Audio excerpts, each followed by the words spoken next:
Hi, good afternoon. I have allowed mic for everyone. If you want to speak.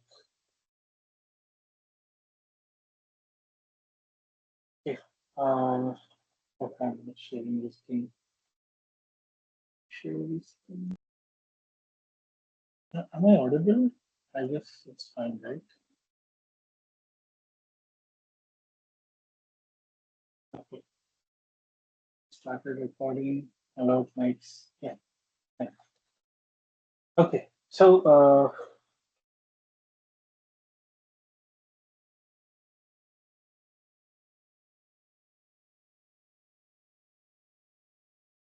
Okay. Can somebody confirm audio? And this audio on screen.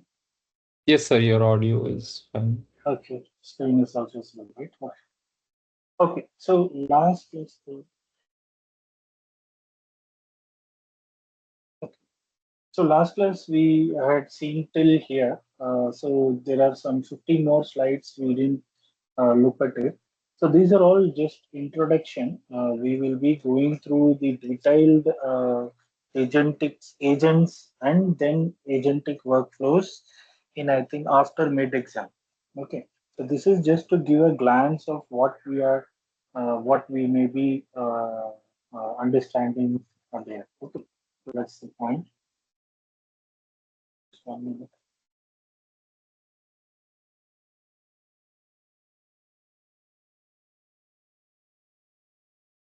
Okay.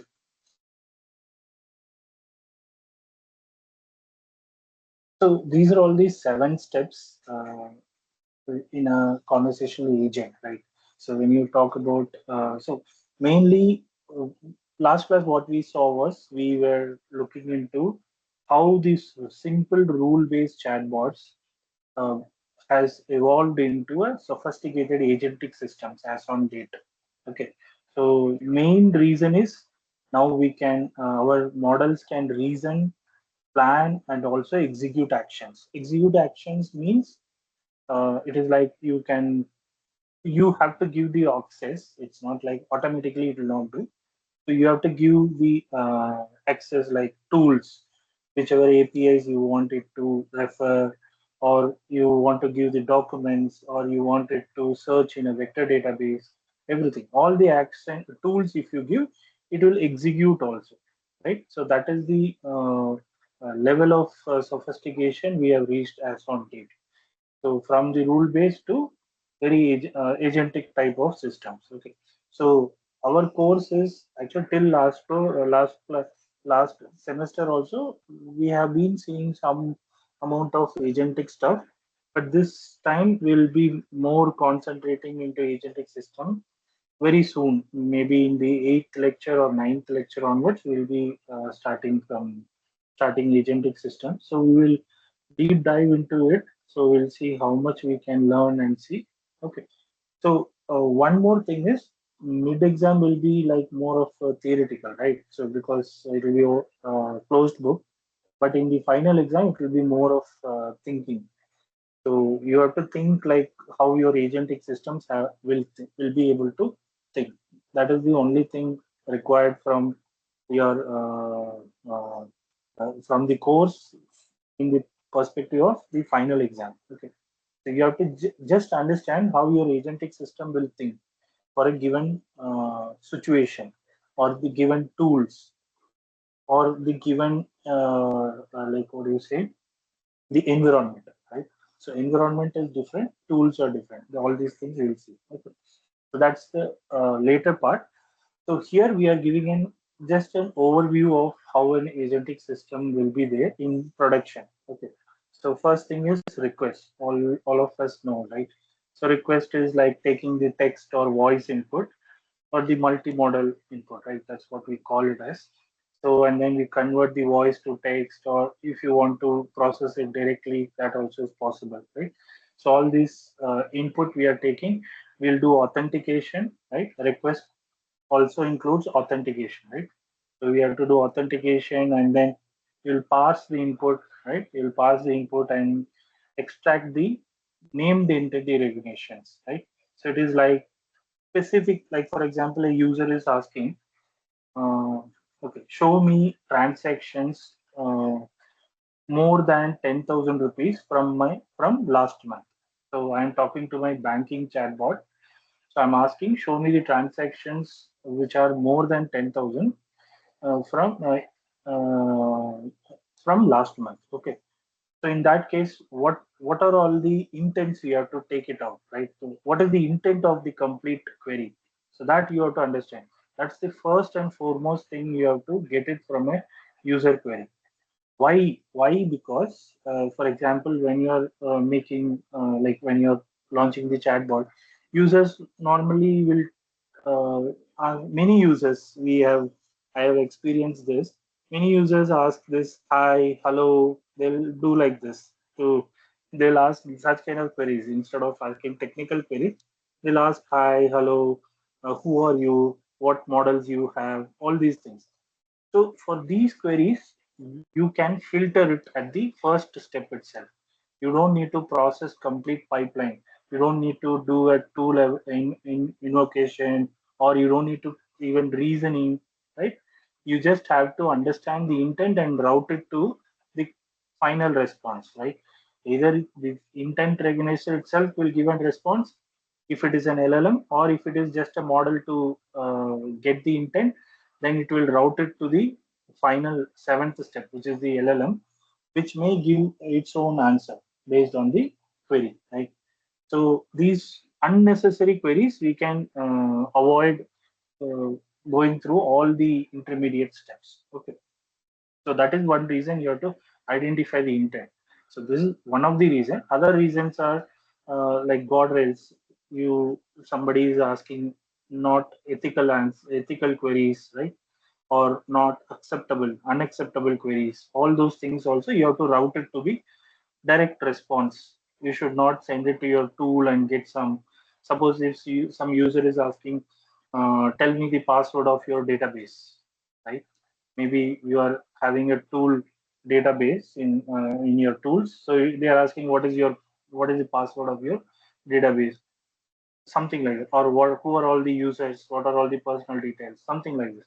So these things you should directly to the response, so that you avoid spending time, as well as first filter itself you are ensuring that you are not processing all these things. Okay, so after that the next is the query which I asked, show me the transactions more than 10,000 rupees from last month. Okay, so in this case, the intent which is ideally will take a go into all other steps are query transaction. So you have to query the transaction. That is the intent. And entities. Entities is very important. Okay, you have to extract the entities. This is a very good topic of extracting entities. So when you're working in business, right? So based on my own experiences, I'm telling. So when you're working on technical domain, right? So you have lot of entities which no LLM will understand. For example, project names. In my company, the project names, no LLM will know the project names. And another thing is the project names also users will misspell it, so they will not give you the exact project name. It's not like that. Okay, it talks about suppose um, mm, drilling drilling 1103. Okay, suppose this is the project name. So nobody will mention maybe 1103 may be right, but drilling word they will misspell it. Okay, even the 1103 also they will misspell it. So you have to extract the entities and then try to map it with the existing projects. So there are 2 3 steps involved here before you confirm that the entities you can surely map it to a correct the entities list what you already have, right? If not, you have to re-verify it from the user. So you have to again directly go back to the user, re-verify it from the user, and then come back. Otherwise, going ahead with a like vague, if you instead of having one, it is not the drilling 1103. The user has mentioned something like drilling instead of 2L, he has mentioned 1L. and 1103 he has mentioned 11. Okay, 110. So he didn't mention the last three. So this kind of misspelled projects will match with some 3 4 projects in your original project list. So in that case, you cannot proceed to other next steps, right? So you have to समझ गया ensure you have to get the concurrence from the वो user बोलती हैं that कि क्या होता exactly what he's कैसे asking लगता about, and then मैं तो उनसे पूछ रहा हूँ क्या कैसा क्या लगता तुमसे पूछ रहा हूँ मैं कैसे क्या होता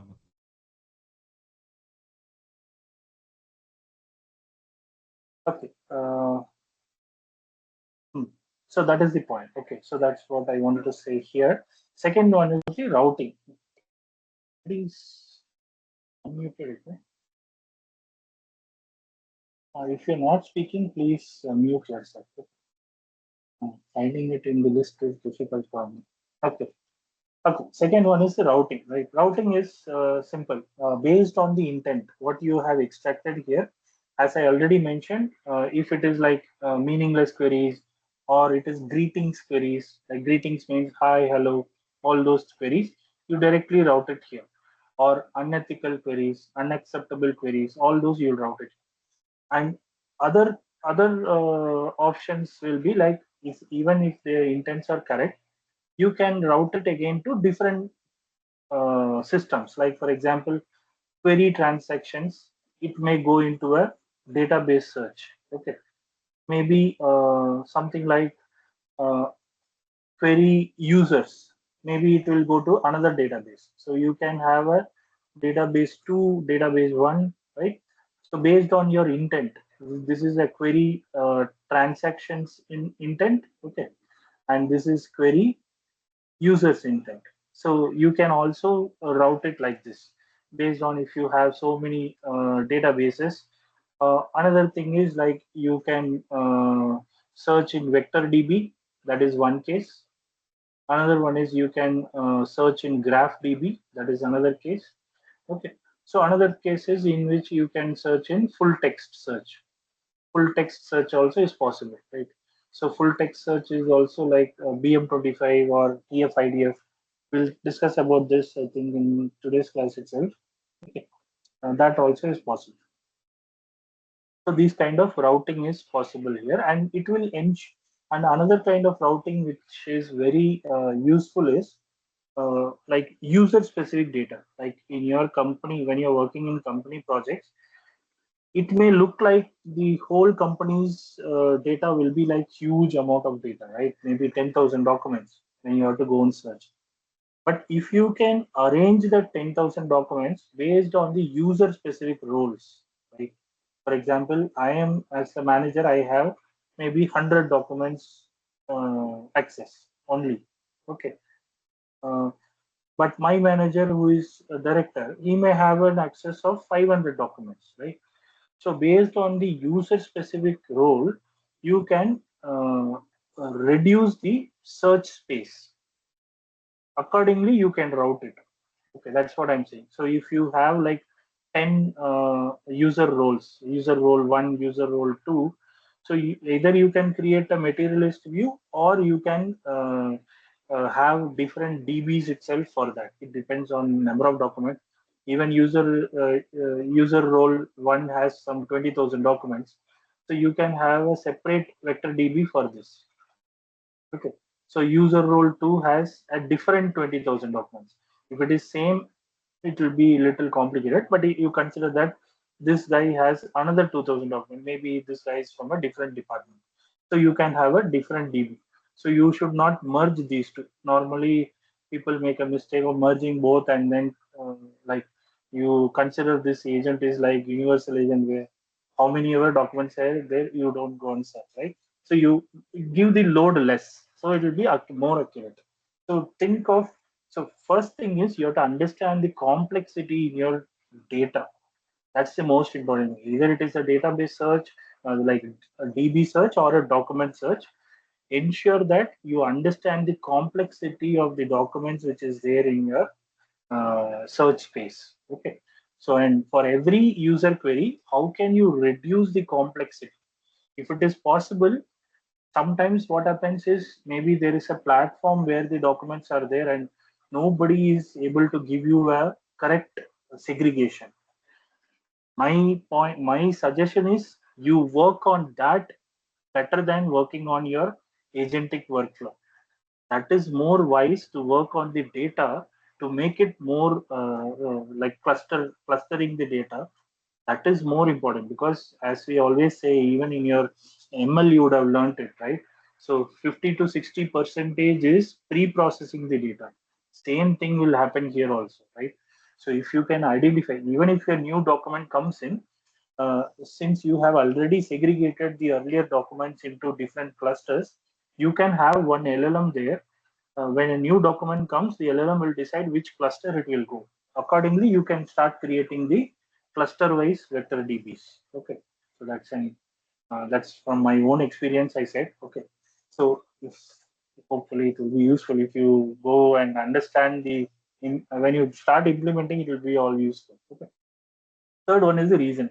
Reasoning is again by LLM only. Okay. So it is more of breaking down into steps and trying to solve something. Like so, some queries, some see the query what I initially mentioned is like show me the transactions which are more than 10,000 in the last month. That is almost a straightforward query which will take you to this database, right? But sometimes what happens, I will ask a question like this: show me the give me the list of users, okay, who is from maybe Bengaluru and has transactions more than 10,000 in the last month.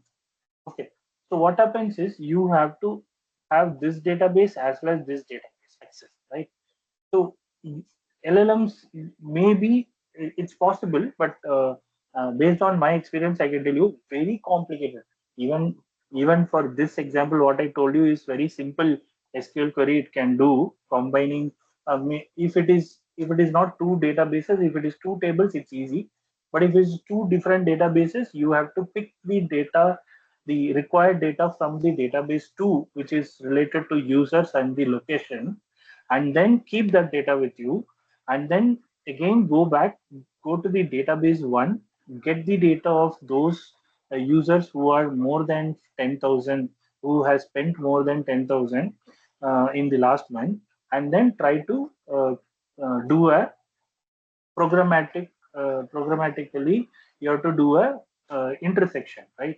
So intersection of both the data is the data what I'm asking for. So what I'm trying to say is the LLM has to plan it. So LLM should be able to understand, okay, now first I should go to database 2, bring it, and then go to database 1. So in my query, actually it can be either way, but in some queries it happens like you go to database 2, get the data, and based on that data which has come, then you will decide to go to database 1 or database 3. So that kind of complications might come. Okay, so that is where this reasoning step helps. The fourth step we have always been talking about is the access to all these tables. Okay, around thing. Okay, that is the fourth thing. Fifth thing is the memory. Memory means, so I'm having a discussion, first chat and then follow up chat I'm having, right? So there are so many memories, not just the memory what I'm trying to mean here. So one simplest memory is that the previous chat. So first chat you asked about, who is the customer who has paid me maximum in 2024. So you have asked, and it has the agent has given a reply that as XYZ customer has given you the maximum profit or money. Okay. So in the second question you're asking, okay, tell me more about the customer transactions. So tell me how many transactions he did in 2024. So you are not specifying XYZ in the second query. So the LLM, if you pass only that second chat asking that, okay, tell me about this customer, the details of this transaction of this customer, right? So this does not mean anything in the second chat. So you have to pass the first chat and its response to the LLM so that it understands that, okay, we are talking about the previous chat's response, that is the XYZ customer, and then it will go and search, it will reframe that query. So in the reasoning part, it will reframe the query in the second chat, right? So in that case, it will reframe the query and then do a justice. Okay, that is the simplest memory what we can talk about. There are other memories also. Like today, I am chatting with my chatbot, but maybe 1 week before what I had a conversation in the chatbot, that also has to be stored, right? So that there can be a point that we can take some data from there so that it can give a better response as on today's chat conversation. Like for example, last week I put my resume in the chatbot, uh, or or a project report in the chatbot and asked it to summarize. Okay, so what if that summary and that document, it has stored it somewhere, and today I am going to the same chatbot and talking about something else. Okay, simply I'm asking, oh, maybe okay, I'll come back to the first one.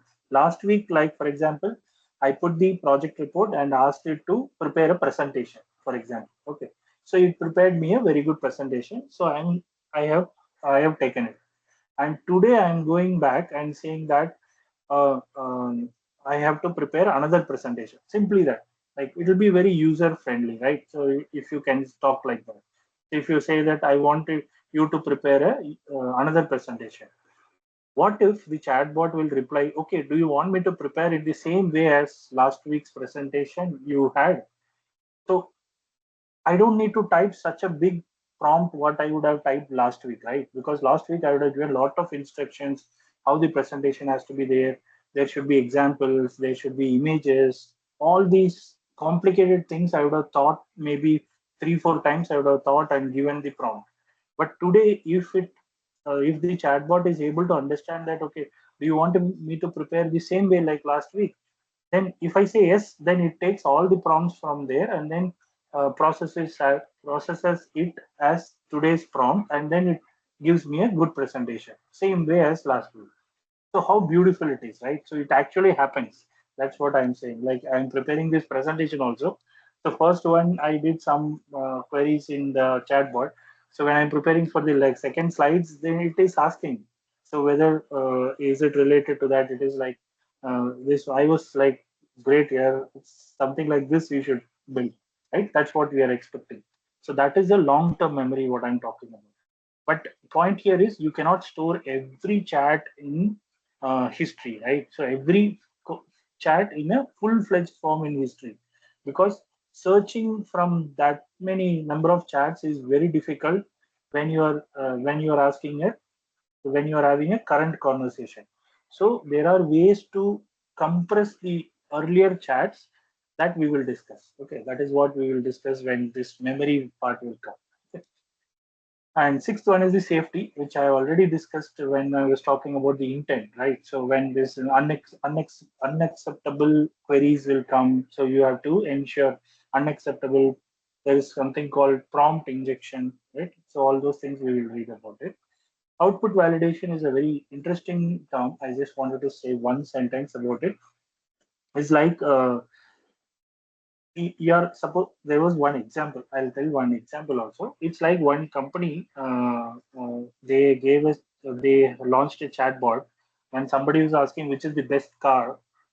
So the user was trying to understand which is the best car among the brands, among the models what that company has. But unfortunately, the chatbot gave a different company's model as the best car. So it is output validation, right? That's output alignment. So it's not validation actually. Output alignment based on your use case is very, very important. Your company or your domain specific chatbot cannot give or cannot talk about something else, right? So it should not even have its uh, discussions on something else until otherwise you specify that name. Okay, you compare it with another company's car. Tell me which model in your company is matching with that car, like something like that. Otherwise, you should not even talk about the other companies. That is called output alignment. So why I'm saying this is guardrails not only at the starting, it should also should be implemented at the end before the responses. going to the users. Okay. So finally, the response is generated. Okay, that is simple. So all these are just the same thing. What I spoke, you can just go read about the same thing. This in an example, you can go through this, and this 7 cycles is keep on repeating. And this building a simple conversation, this code only I discussed last week, right? So if you guys remember, we had that MCP, and then we asked this query about what is the weather like in Mumbai, right? So exactly the same thing we saw it in code, but we didn't go through. I think this slide also I just passed in last class, right? Next, last one is the landscape. Landscape is simple.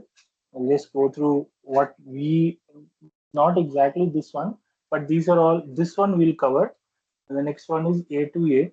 I was looking into today also, there was an article about AGUI. This is also very good.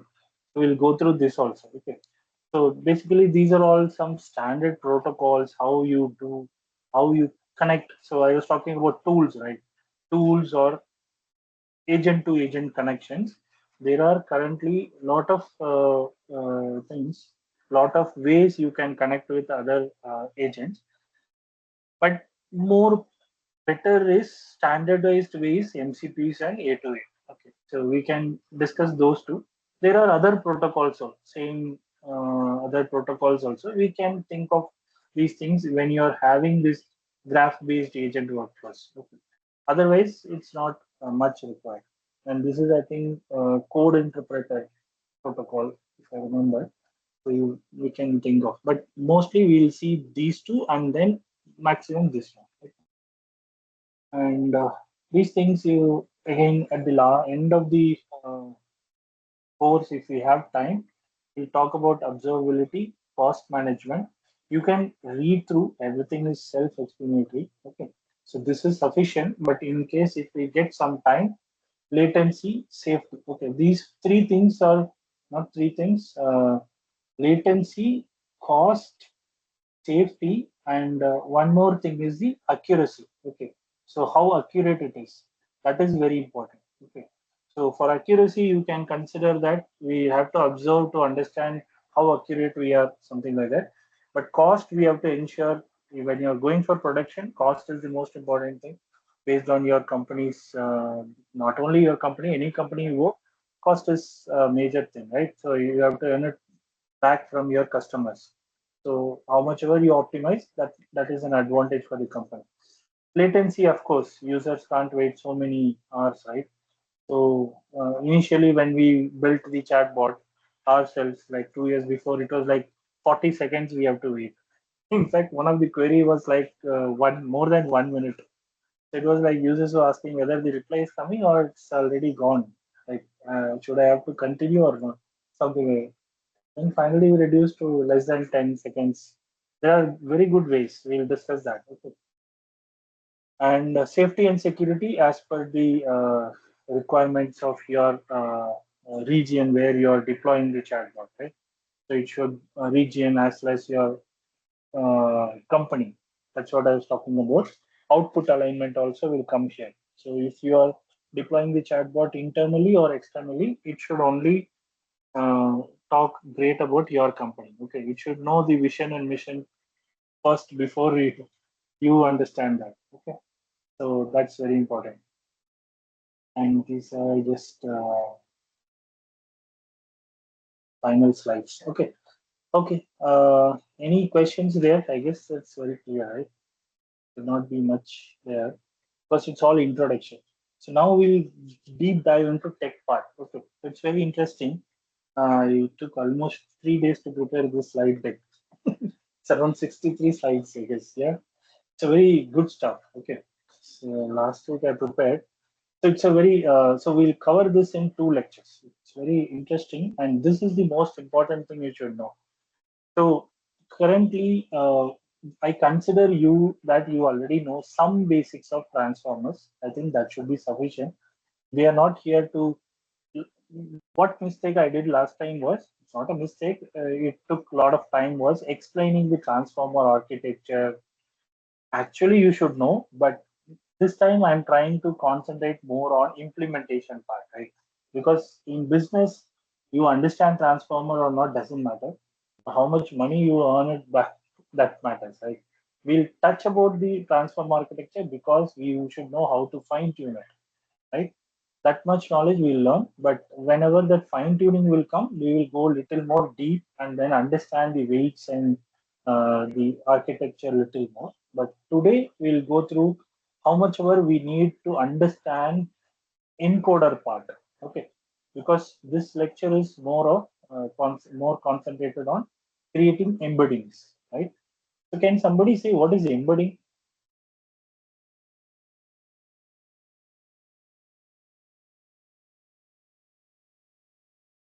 So can somebody try what is an embedding?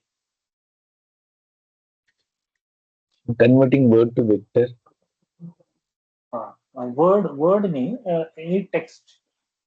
Yeah, word also you can say, but ideally in encoder we convert text. Yeah, you are right actually. Confusing.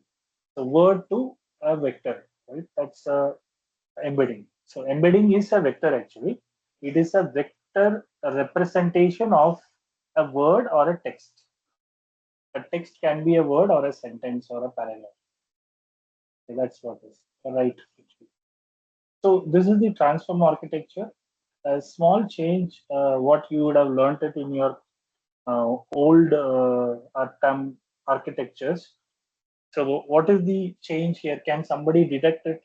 Like last semester you would have learned, right? I don't know how many of you were in my class, but you would have, there is a change from last semester's transformer and this transformer. Just detect it.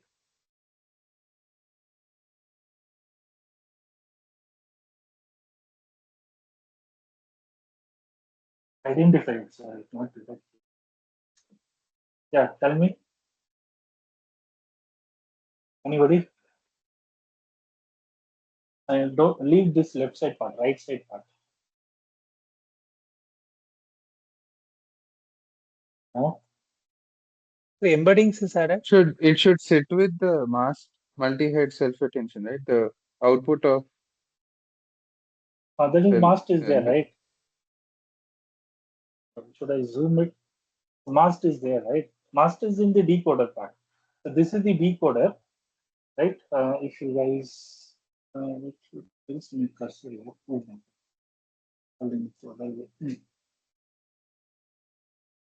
No. This is the decoder and this is the encoder. Correct. Encoder block, block, whatever you want to call it, layers. Okay. This is decoder blocks. So mask is there, what you are talking about. Uh, Cross attention is there, multi-head attention is there, feed forward is there, normalization is there. What is different? It is there, but it is different. Positional encoding is there. Is there. This is static embedding. If you remember, like if you guys attended, I think otherwise also you would have learned it. This is static embedding or the embedding learned during the training of this transformer, right? It is added with the positional encoding, normalized, sent into multi-head. Then you add with the input one, that is the skip connection, and then again you normalize, sent into feed forward, where you learn the non-linearity, correct? And then you again add it with your starting part, which is the skip connection here, and then you normalize and then send it back, right? So what is different? I very fastly spoke. Actually, there was a difference. Okay, I'm going to waste your time. So the difference is in last semester, the normalization would have been at this place after multi-head. Even for feed forward, the normalization component would have been at this place. Okay. So if you see the original transformer paper, the normalization was after the self-attention. Here also after the feed forward network. Same way, all the places. Okay. But in current transformers, it is not. it is like this. Mostly normalization is in the front portion, like before the main self-attention or the feed-forward narrative. Why is it so? Can somebody think of a reason or technical geeks?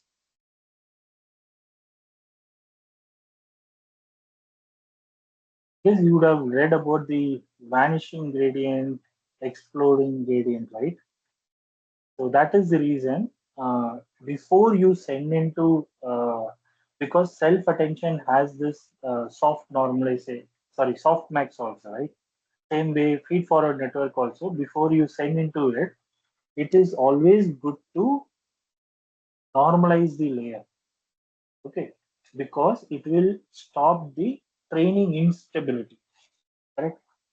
Otherwise, it will cause that vanishing gradient problem, vanishing or exploding gradient problem. Okay, so it makes training little difficult, not impossible. That is why the training transformer architecture in 2017 worked, because it will work, but it is very difficult. Okay, but when you put the normalization earlier, it is very good. So what happened is they put the normalization before. Nowadays, I think 2023 onwards, I guess it's there. I am correct. Okay, so they put it in the front, but every in this is one complete block. Like this yellow stuff is the complete block. So you keep on repeating NX layers. Like encoder blocks will be, suppose 8 blocks are there. Okay, so you keep on repeating. At the end, you have to have a normalization later after the block is over. Same way here also. So you should have a normalization layer here. Okay. We surely need a normalization layer before our output. Same way, this is the output of the encoder. So we need a normalization afterwards. But in the training time, if you have a normalization here, that training is stable. Right? That is very important. Okay. That's the main point. Other point also, they say actually there is something called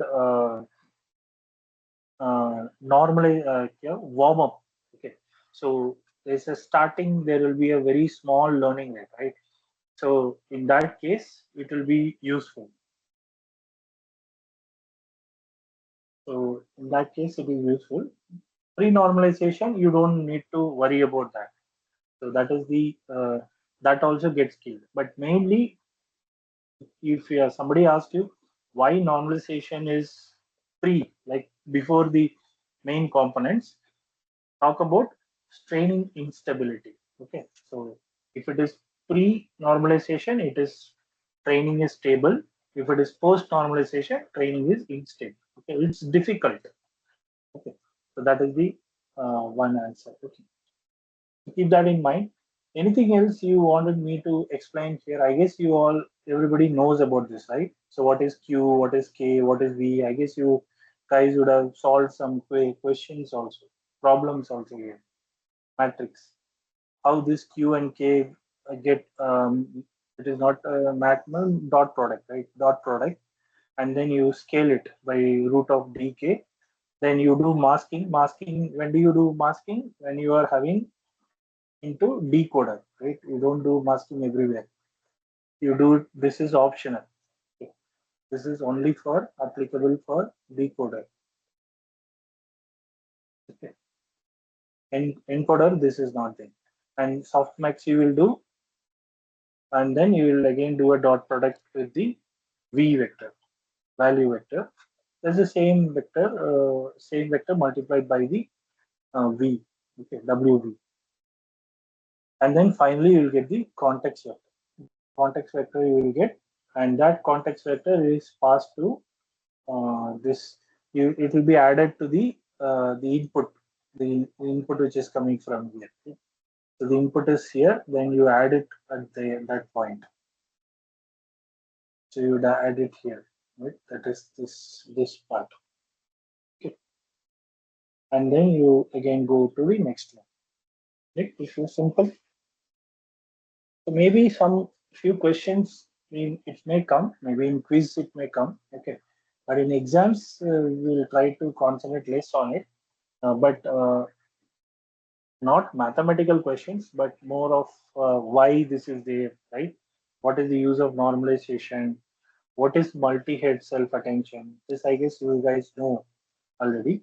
So there is a diagram also I put in. So understand this, why all these dimensions are there. Okay? This is just a revision of your what you already. This is the multi-head attention. What is going inside and what is coming out, right? So this the embedding is going to be the same.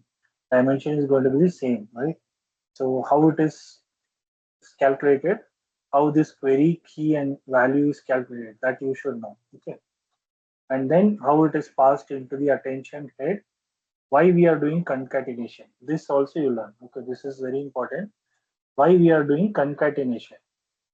Okay. So if I suppose ask a question like after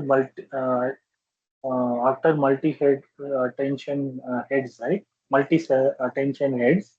If I say that okay, we have to add, why not add? Why not add? Okay. So why concatenate? This you should know already. Okay. These are all basics. Hmm. Because we are dividing. And why we are dividing, that also you should know. Okay. Why we are dividing for each of the heads? Why not we pass every. तू तो और है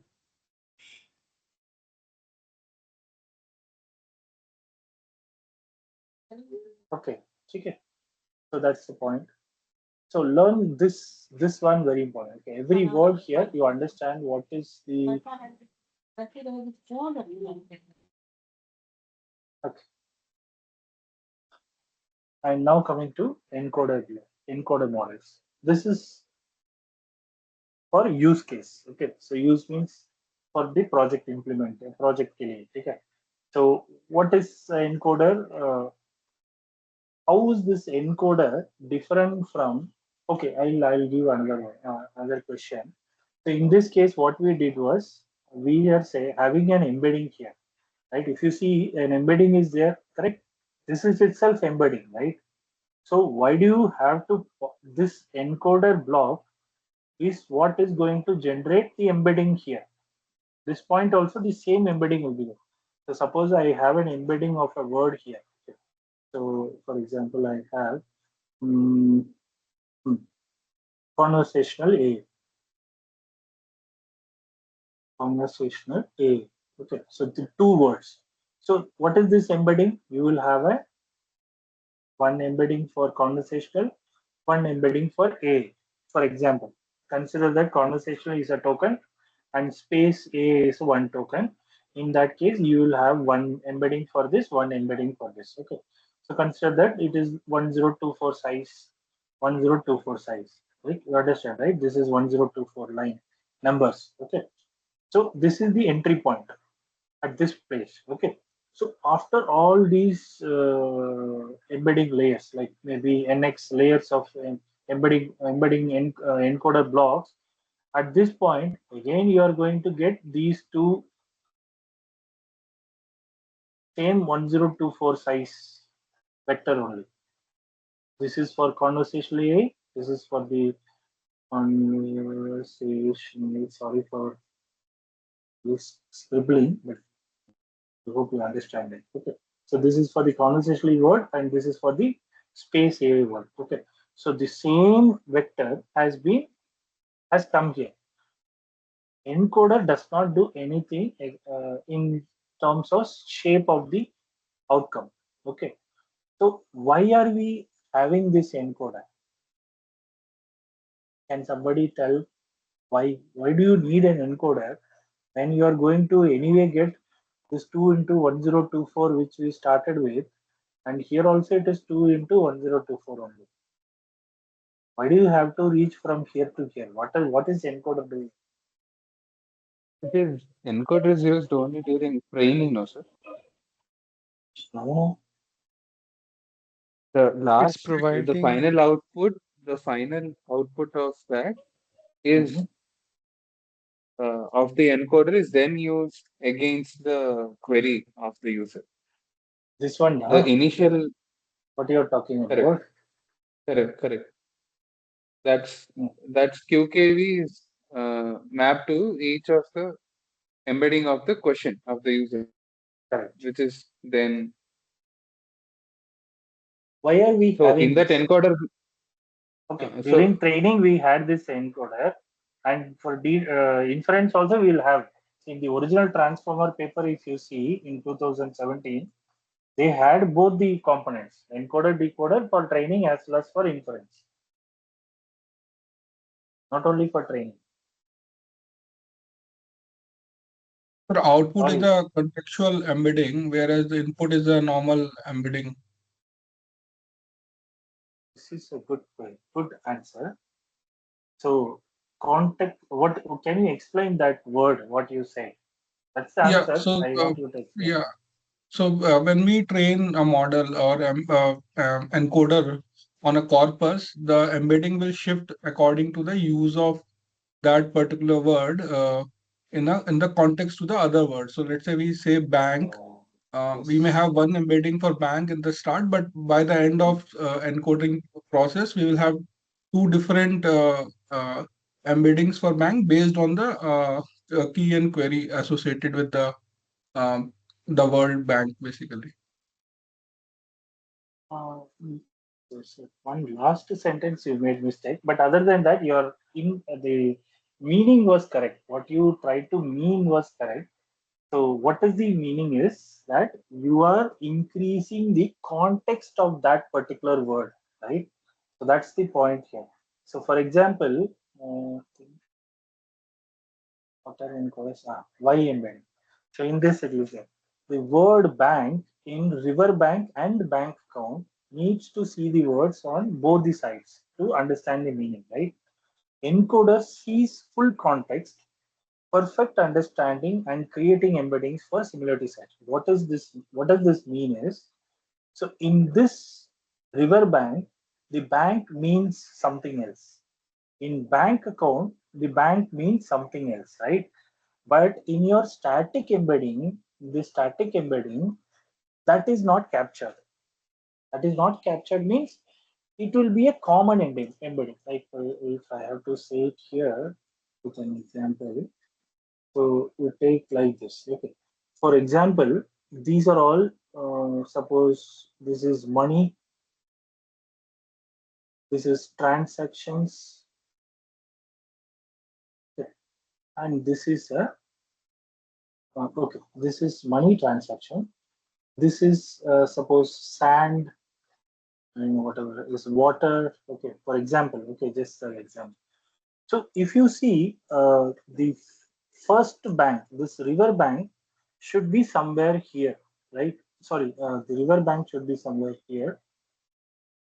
Okay, we call it bank one. Okay, this bank has to be this bank. This is river one. This is bank two. Okay, so bank one should be somewhere here. Bank two should be somewhere here. Okay, but in your how will what can I finalize? Like if I have to learn static embedding, right?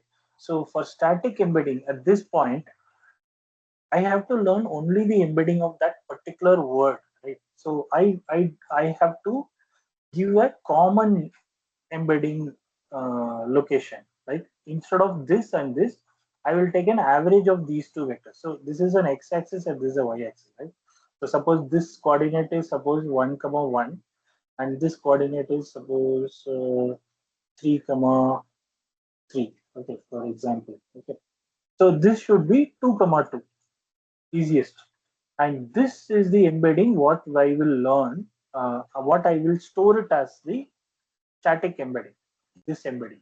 Okay, but when this encoder, what its duty is to understand the context of that given input to the transformer. So the given input is the sentence here, right? The sentence. Suppose my sentence is something talks about, okay, get me the last 7 days transaction from my bank account. If this is my sentence which I am giving to the transformer, okay.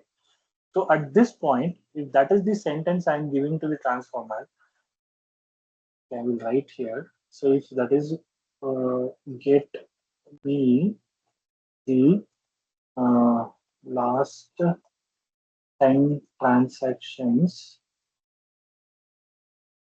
from my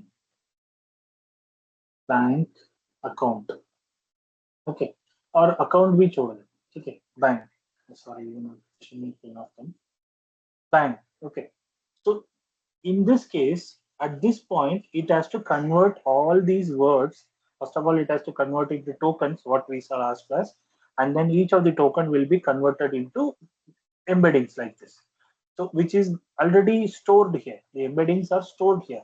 Okay, here embeddings are not created. Okay, at this point, the embedding is like a table.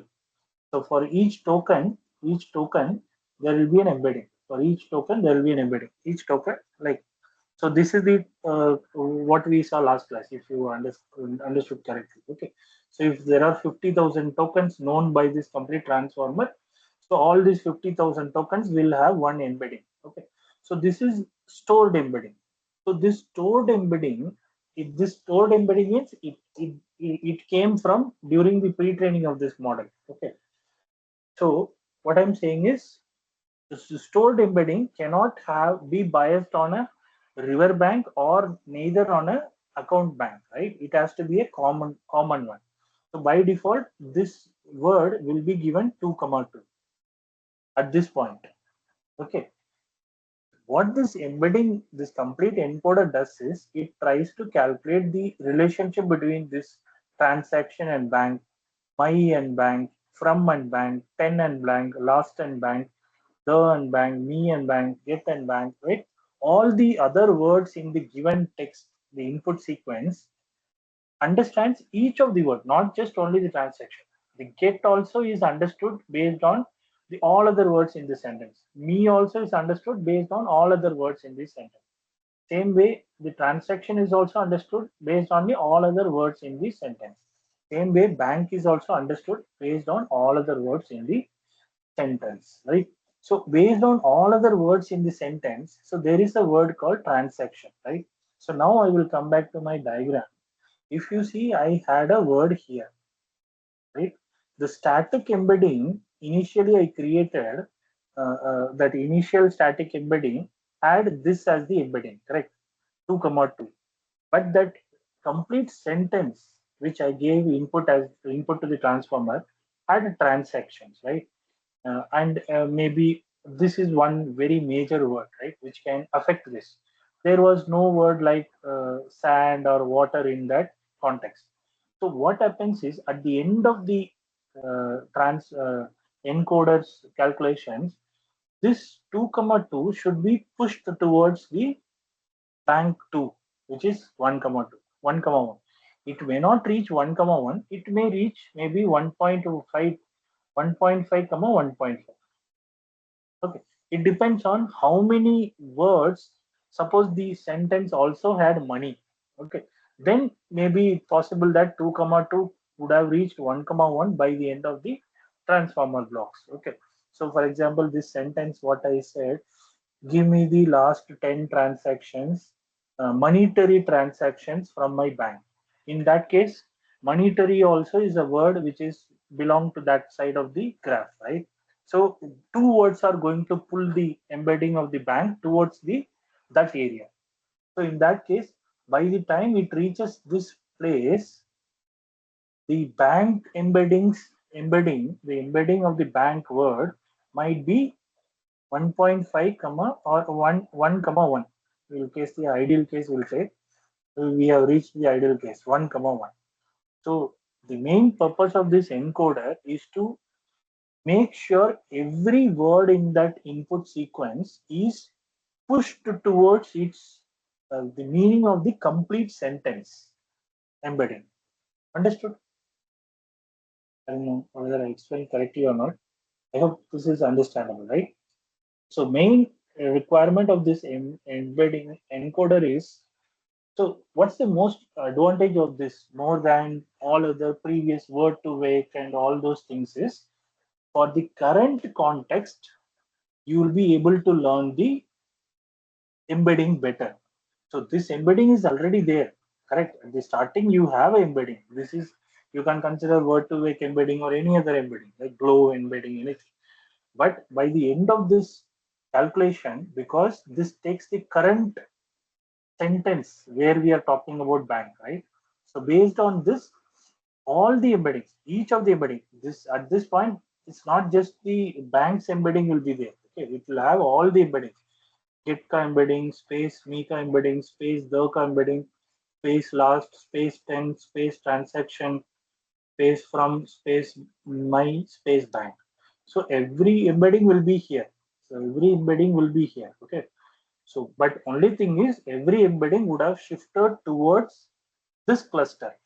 Which cluster? This cluster, which is more talking about related to bank, right? So that so it gives a context, right? So now all your embeddings have come towards the banking cluster, bank related cluster. So now if you ask further questions, or the answer also will be searched in that area, right? So it is more intelligent, right? This is the main point of the attention and the feed forward network, what is part of the encoder. Okay, so that's the main requirement. And now what we are going to see in this class is leave the decoder part. We are going to leave the decoder part. We are going to train only encoder and then use the encoder to create such kind of contextual vectors, starting from a static vectors. Okay, static vectors means common vectors, word vectors. Word vectors means individual bank as a single word. What is the vector? That is static vector. That's what I call it as static vector. Okay, maybe it is incorrect, but you understand it, my terminology. Okay, point here, what I wanted to mean is static embedding means it is the word for specific vector. It's a common uh, vector of the word, but when it goes through the encoder, it gives the meaning to that vector by shifting it towards that sentence context. Okay, so that's what we'll do. So encoder model can see the entire input sequence. This is the main point. Okay, so at once bidirectional context, because it takes both the side. Even if the word is in the middle or starting, it will see all other words in that input sentence. Okay, making them ideal for understanding meaning, semantic representation of each of the tokens. Okay, that's not mentioned. We have to add it. Okay, and classification tasks, like if for example like it's very easy, right? We used to use this BERT model. If you guys are data scientists, we would have used BERT model for very famous task to identify the sentiment analysis of comments. Like for example, a movie, somebody will say movie is good, right?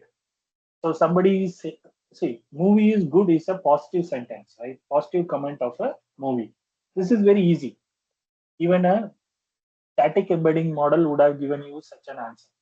But what if I say uh, I'm giving you a comment now, right? So the XYZ movie, this movie was, I cannot say that this is not so good, but it was like this, something like that. So I'm not saying that so you see the words I played with, right? So I am not saying that it is not good, which means I am giving it is good, right? So it is like I'm indirectly saying it. So you to understand this, you have to understand the whole sentence. You cannot simply take the last word. Or for example, to be more simpler, I'll tell you, okay, the movie was not good. So if we say like this, so the difference is movie was not good. Okay. So in this case, if you consider each of the token, right? So this is a very positive token. Okay.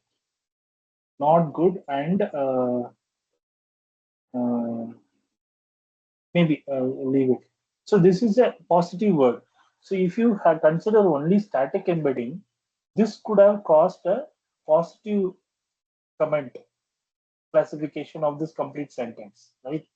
But when you see this sentence as a whole, which means the movie was bad actually. This this good has to be taken along with this not, and this understanding with the other words happens in the encoder. So encoders, which is BERT model, is a pure encoder model.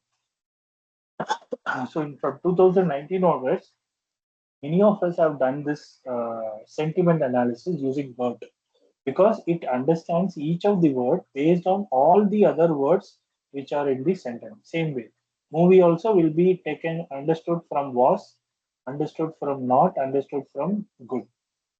So what is the difference between encoder and decoder is, so if suppose I have a sentence like this, so movie was good, so movie was good, okay. So in this case, what encoder does is it will see both the sides. Like if I take this sentence, it will be this word, this, sorry, if I take this word will be understood from this perspective, this perspective, this perspective, and this perspective. Where is my other word? Okay. Same way, if I take a good word, it will be understood by this, understood from here perspective, it will be analyzed from this. Okay. So then finally the word, the token good embedding will be generated as the context vector. Okay. So which means every word will be checked by all other words. That is called bidirectional understanding. Okay, bidirectional transformers for understanding. But decoders are not bidirectional. That is what we are seeing here. So GPT is a decoder only model. Okay, autoregressive models is called. Okay, it will only see the model which are left to it. So, for example, this word, the was word, will be understood only based on the word movie. Okay. So, for example, if I say good is not the comment I want to give for the movie. Okay. So, suppose this is the such a useless comment if I give. Okay. So, if you see the good word, it will be understood as a good word. Okay. So, but it is not correct, right? So when you talk about movie, then you'll think that okay, good is the you're talking good. The work. Maybe I say that actually this is a little bit difficult because this movie will be seen from the good as well as the not is there, right? So by default, GPT will understand. But where I want to say is good movie. Okay, good movie was not the right comment, was not a comment. Okay, this will be a good sentence. Okay. So in this, if you see a decoder model, decoder only model, that is like GPT kind of model, will understand that this movie was good because it can only see the word which is before this. Okay, but uh, if you send it to encoder, this word will be seen from good as well as from this not. Then you will understand that decoder encoder only model, which is bidirectional model, will be able to say that this word is this movie is bad because it can see both the sides, good as well as not, right? So it's positive, negative. So it may consider based on its logic. Okay. So that's what I wanted to say, that encoders are bidirectional. So it is used for understanding. GPTs are not good at understanding. So we don't use this normally for in this one, what do you call the embedding generation, contextual embedding generation. Okay. And so how it is trained is what there are 2-3 techniques how you can train it is like masked language modeling. So you create this complete architecture like this. Okay, just cut this decoder. Okay, this is the only encoder block. Okay, so you give this sentence here. All these embeddings will be there, position elector, everything will be there. Okay, only thing is it will be cut here. Only the context vector is required. Okay, so what you will say, you will give this complete sentence and tell it to predict this word and this word, this token and this token. So that's the, because you know the correct tokens, right? What is the correct word here? If you guys know this sentence. Okay, this is already written. Sorry. Okay. So point is that if you give this sentence from here to here, and then you will tell the model to predict these two words. This masked one. Okay. Masked is a specific token. It will be able to find it, and then it will decode. Understood how it is done? Can somebody explain how it can be done? I will explain here. So if you say that is the mask, right? Mask is sentence mask brown fox. Brown fox, and then there is a mask run fast over the lazy dog. Lazy dog. Okay.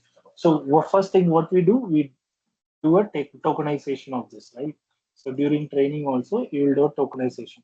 So this is one token, space plus mask is one token, space plus brown is one token, space plus fox is one token, like this. Okay. So you will create tokens, then you will create the static embedding at this point. Then you will create the positional embedding at this point. So you will add both. Okay. So you'll add both. You will take it inside the encoder, right? So and what happens after the encoder? What will come? It will come how many words? 1, 2, 3, 4, 5, 7, 8, 9. So at this point, 9 into suppose 1024 is the vector size. Okay, this is the matrix which will go inside. So it will, this encoder is like, you understand, like QKV, all these things. Self attention will be there, normalization will be there, feed forward, and this is like n times. This is the one encoder block. There will be encoder block like this, many encoder blocks, right? So at the end, what will come out of here is again the same vector, which is 9 into 1024. Correct? So if you see, this is 9 vectors. Correct? 6, 7, 8, 9. Correct? So now I say, so this is the sentence which I gave for training, right? So, but I know what is the actual token of this. What is the actual token? It is quick, right? So for quick, I will have a actual token, right? Actual means the semantic, the static token, static embedding. I will have a static embedding, correct static embedding, right? But when when I'm training, I gave mask word, right? I masked the word and then gave only mask letter, okay, the token. So it will come at this point. This is the second token, which it should have been quick. So now I will compare this embedding with this embedding, correct? Ideally, this embedding should be this embedding. I wanted it to be like that. That is how it is correct, right? So now I will calculate the loss based on these two comparisons and then train the model. Like I will update the weights. Understood? Simple. So you use this loss function to update the weights. So next time again you send it and then say that mask, and slowly, steadily, this token will be equivalent to this actual quick token. Okay. So that is how you train this. This is called mask language modeling. Okay, you hide it and you know what is the correct token. So once it goes through the complete embedding encoder and then comes out the second token and the fifth token, right? So these two you will compare and then you update the weights based on that and keep on training like this. So One that is question how here. it learns to understand the context. Yeah.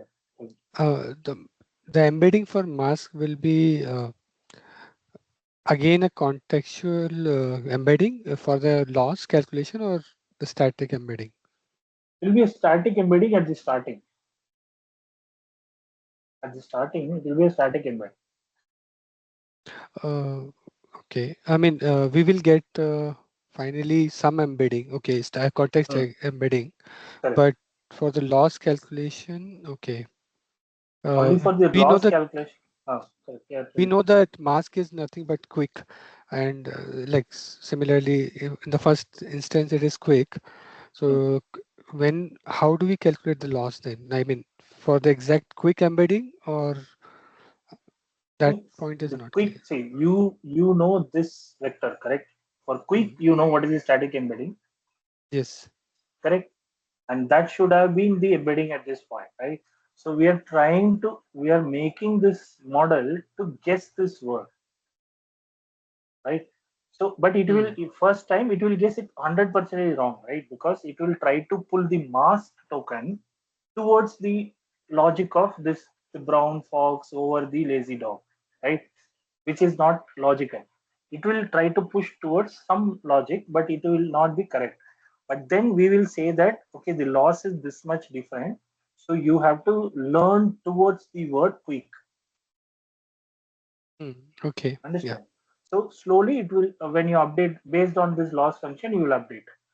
So it will start learning how to guess a word. So basically, we are teaching it to guess a word. So in that way, we are trying to pull the encoder to learn the word quick based on this other words, the brown fox over the lazy dog. It's a huge training process. One sentence is what I discussed, right?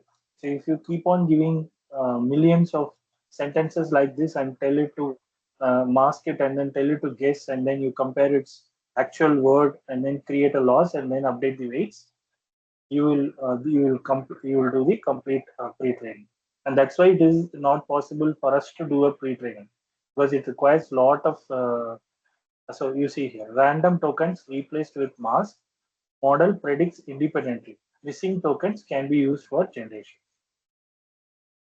Okay, understood. Yes, sir. Exact Thanks. exact loss function, I think I have added that.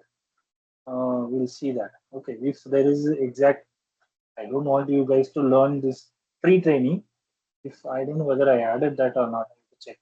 But pre-training is not in. It's not possible in business scenarios until you wanted to develop a this encoder models like this. Okay, so I hope you understood what is the encoder, right? So it processes the input and it is bi-directional. It's very important. It uses self-attention, all these things. Okay. So encoder sees the full context, perfect for understanding classification.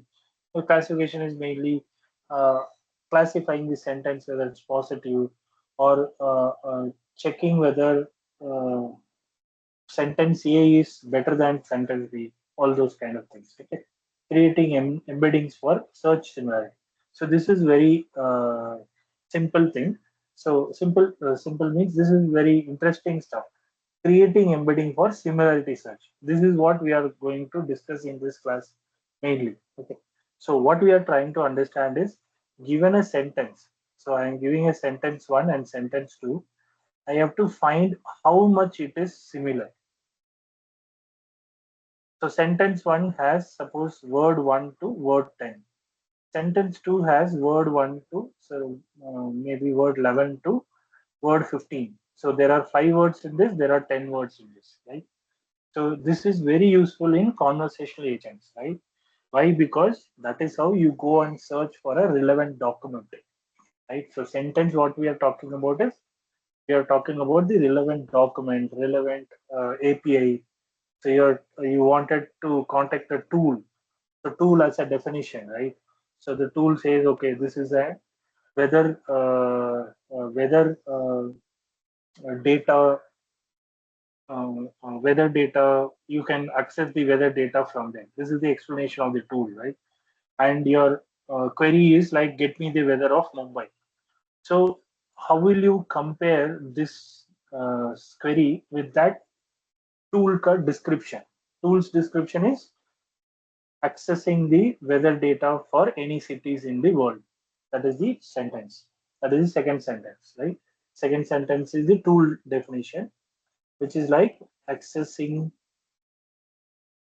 the weather data of of any city in the world. Okay, this is the word. For example, the 1, 2, 3, 4. This is 6 and 4. This is actually 10. So I consider this is 20. Okay. And at this point, if you say, okay, to leave these words, the point is that the sentence 2 is like this. Sentence 1 is the user query. User query is uh, what is the weather? What is the weather of Mumbai? Okay, this is the query. So why I have to calculate the similarities? Because with LLM, okay, with LLM, I have maybe tool 1, tool 2. Like this, I have tool 10 tools. Okay, so 10 tools means this is this weather report tool. This is the weather report tool. This is maybe some other database tool. Okay, and the last one may be some internet access tool. Okay, so like this, so many tools are there. Now to this, what is the weather of Mumbai has to match with any of the tool. Then only it will go and search the correct tool, right? So otherwise it will go to the wrong tool. If it goes to database, it is not going to give a correct reply, right? So that is why you have to get the similarity. Okay, so for that, so this is a very simple example what I said. For example, if you have thousands of tools, right? 10,000 tools, for example, just for a random, for this use case clear, consider 10,000 tools. You cannot feed all the 10,000 to LLM and send this query to LLM and then ask, okay, tell me which is the tool which is among this 10,000, which tool I should use for getting this answer. Okay, that's not possible, right? Because LLMs may not have context window. Like context window means the input, there is a limit for input limit or input sentence length in LLMs. Okay, so you cannot give 1,000 sentences. Like even if you are using ChatGPT, I think it is around 1 million tokens, right? So more than 1 million, you cannot give that tokens, right? Nowadays it has increased. Earlier it was very less. I think when I started it was around 8,000. 8,000 tokens. More than 8,000 tokens you cannot give. So if you have 10,000 tools, means you will have every tool description itself will have some 20 words, right? You have around 20 million, right? So 2 million. 20, it's around 2 million. No, no, 0.2 million. Okay. So instead you can say 2 lakh words, right? So 2 lakh words. So you it will not fit into the LLM word. So what we do in that is, in that case, we use the RAG system, right? What is our main uh, learning in this pre-mix on this, the RAG architecture. So how this RAG architecture is going to search is using this similarity. Okay. So what will happen? All these 10,000 text description of tools will be embedded. Embedded means it will be, you will create the embeddings, the vectors of each of the tool description. Okay, so you consider that each of the embedding will have a meaning of this each tool. Okay, so now since your query will come at the starting, what you will do, you will calculate a this also you will vectorize, you will create an embedding. So this is one embedding, this is the query embedding. Okay, so this query embedding of query, you will calculate the similarity between all these 10,000 embeddings with this query embedding.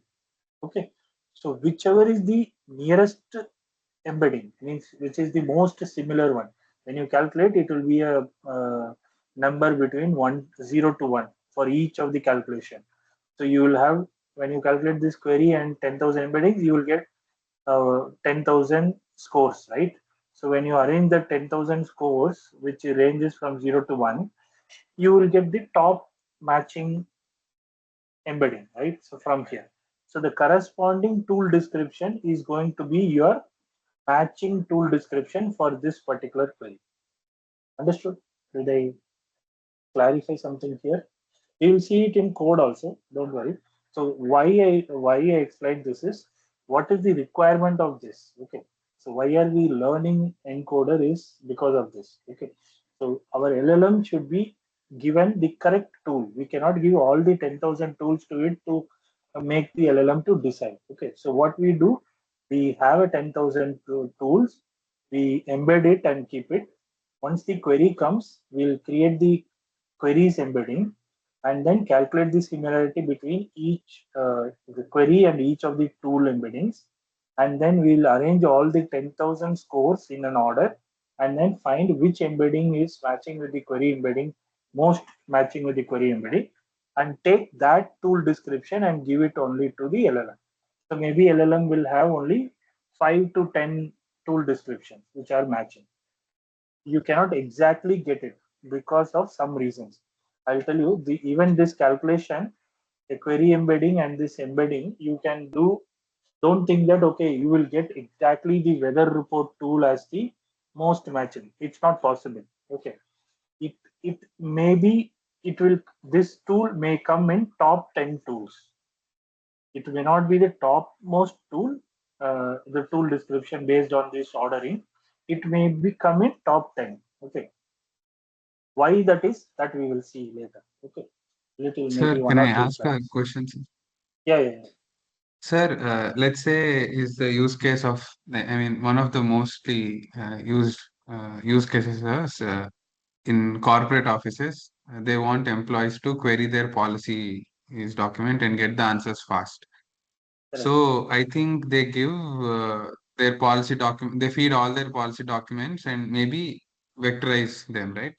Correct. As RAG, as you just mentioned.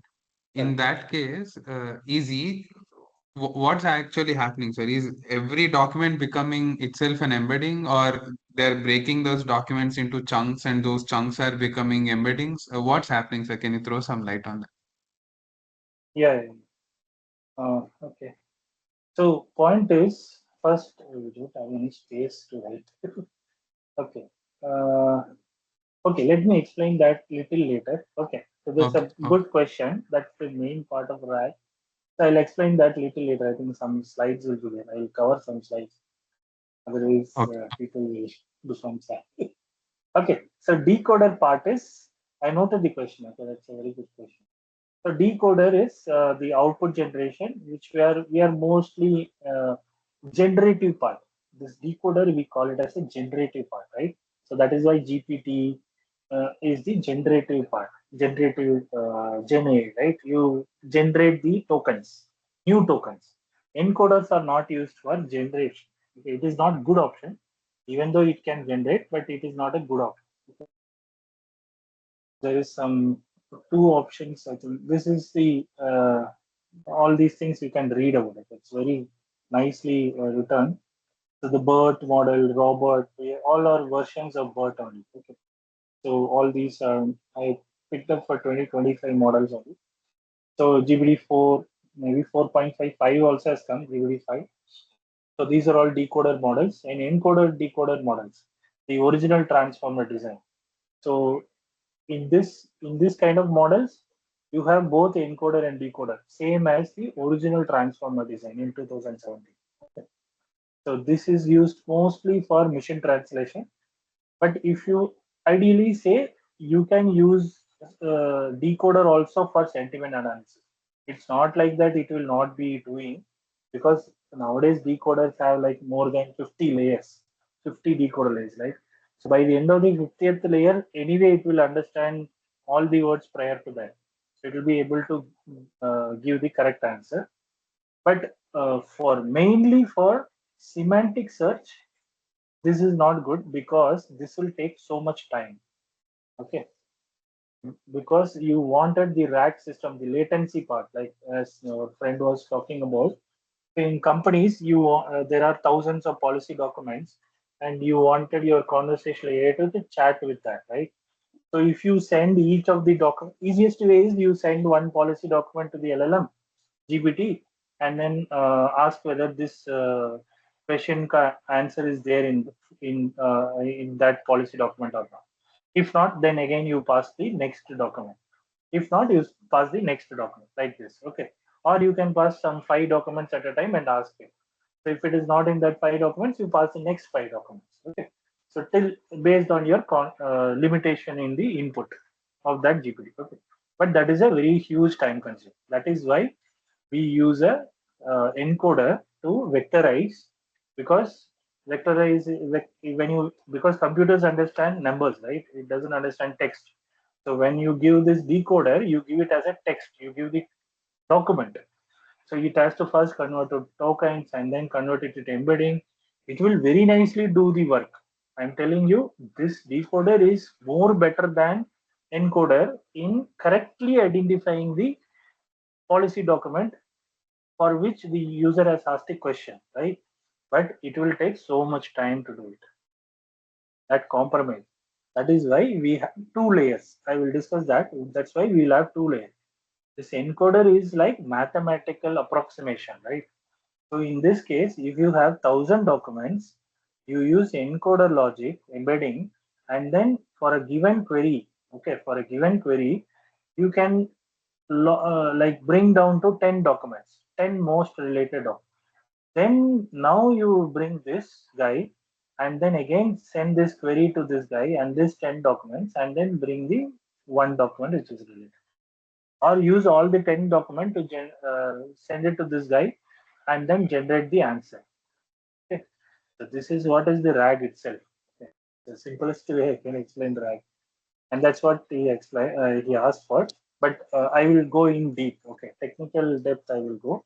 The point is, for semantic search, no, this is not possible.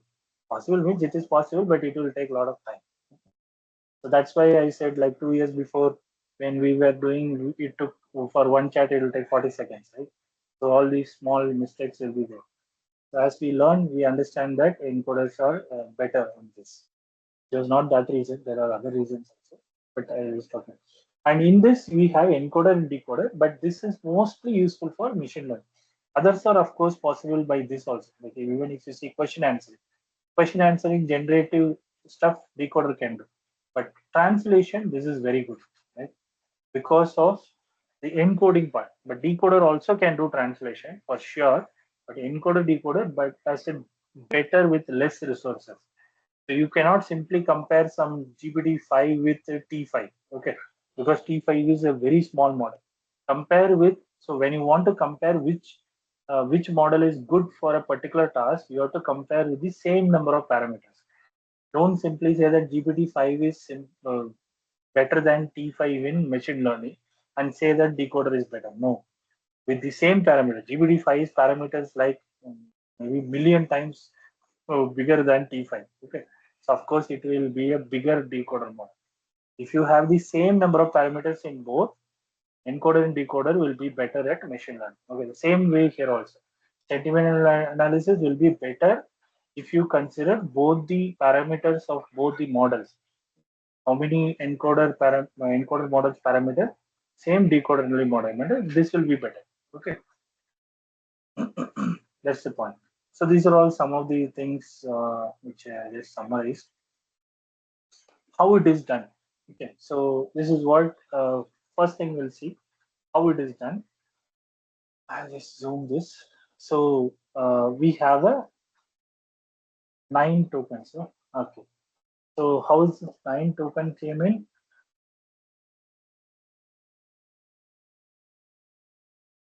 Six. It should have been 6. Okay, sorry, it is 6. Okay.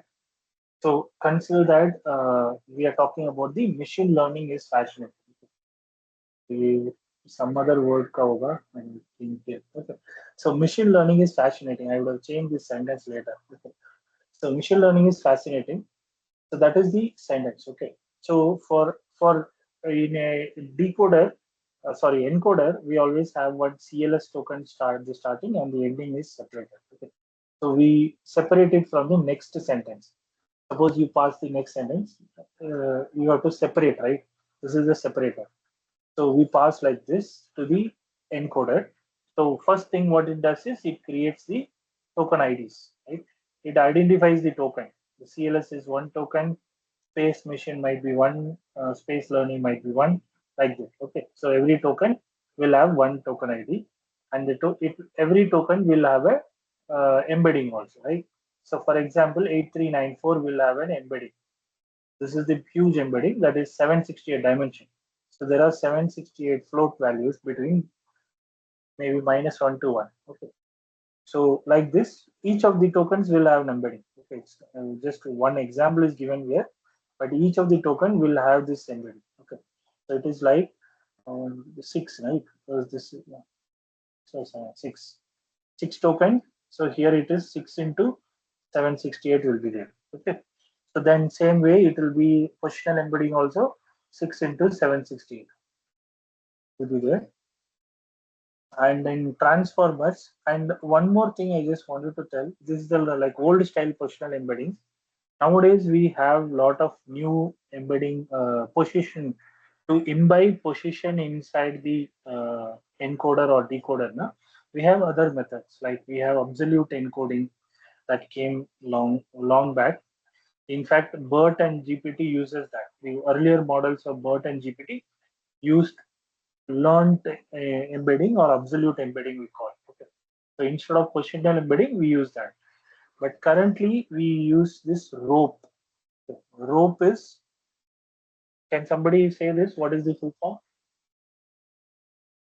E to easy, positional embedding. This is,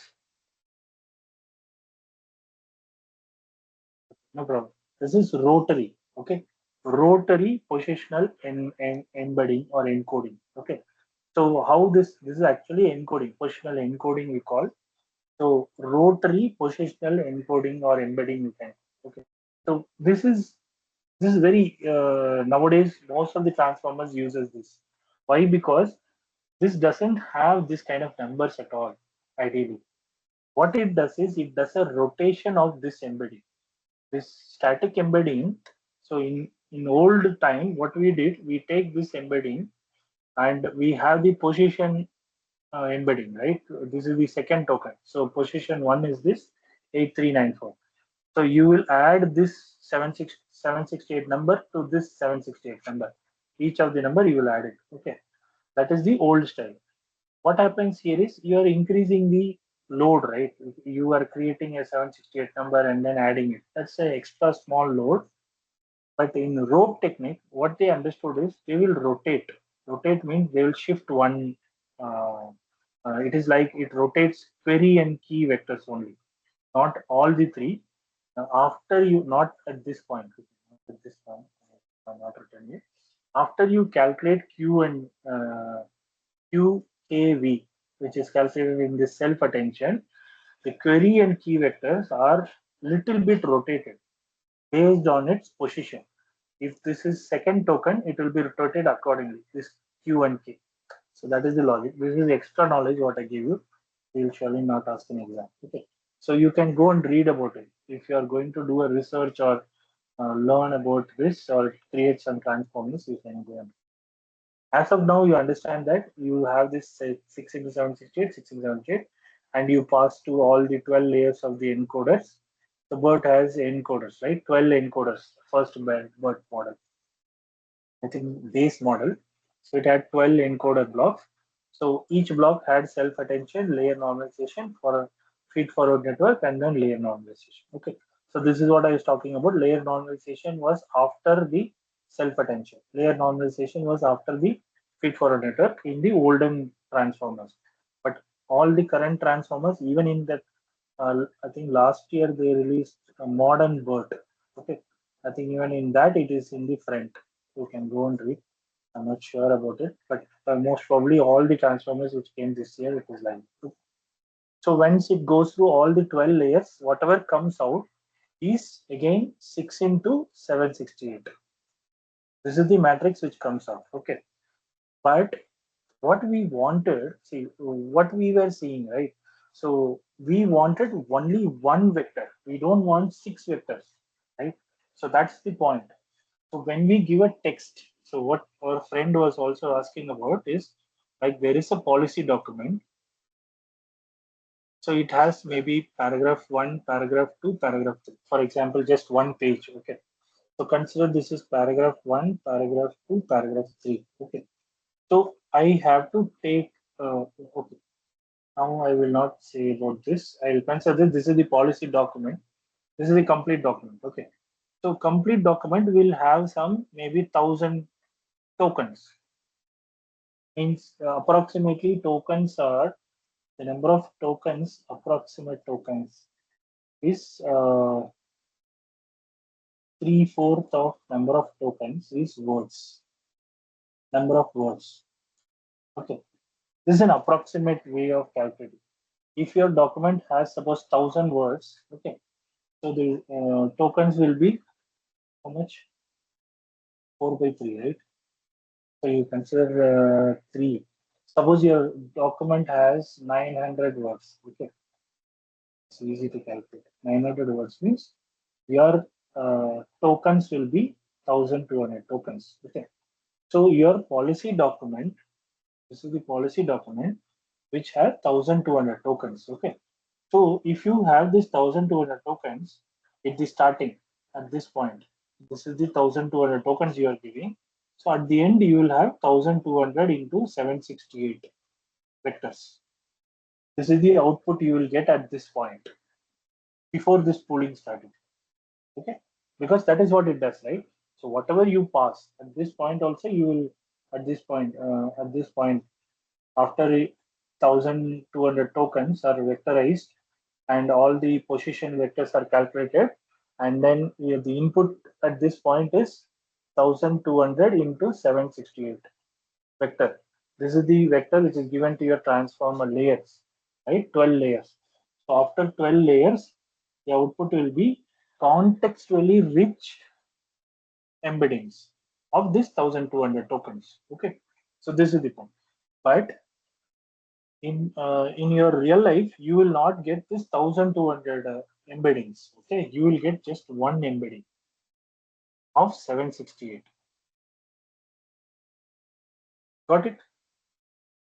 In your real life, in embedding models, when you pull an embedding model from Hugging Face, you pass your complete text of your policy document of 1,200 tokens or 900 words, you will get only 768, only one vector of 768 size. Okay, why? How it is this pooling strategy. Okay, so there are two pooling strategy. One is mean. Mean is just you average it. So you will add all the 768 first numbers divide by 1,200. All second number of this 768 and divide by 1,200, and then you will get this average like this. Okay, so this number is an average of all the 1,200 numbers in that particular location. Okay, so this is the mean and this is the max pooling. Max pooling, I hope you understand, right? So at that particular location, what is the highest number? Okay. So like this. So this is how you get one vector. So now I will answer your question of chunking. That's why I kept it till now. The chunking, why do we do is, you see, now whatever we do, mean pooling or max pooling, we are averaging 1,200 tokens, right? Ideally, we have like, it's like you see, like your whole company has some score, like, or the students, like there are 500 people in my class, right? So I average 500 people score, I will get one average score, right? That is not depictive of any of the 500 students score, right? Maybe maximum people might fall into that. So normally last year when I did the marks evaluation, the bell curve was like this somewhere in the space. Okay, just delete it. So it was like this. So this is 0 marks. This is around 40 marks, and this is around 70. This is 80. This is 90. This is 100. So why I did like this also is like, it is like this. It was very slow. Then I'm sorry, 70 has come here. So it went very high here. Then it went like this. I think 95 tak gaya tha. Okay. So it is like this. Okay. So there were people 5 marks also. I don't know how they got 5 marks. I think they didn't attempt the other components. So if I average all these things, maybe somewhere the mean will be somewhere here, right? So it is representative of maybe maximum of these people, right? But it is not surely a representation of these guys and these guys, right? So that is why you should do chunking. first and foremost thing why you do chunking is this. This is the technical reason. There are other reasons, very valid reasons. This is the technical reason. Okay, got it? I hope I answered your question.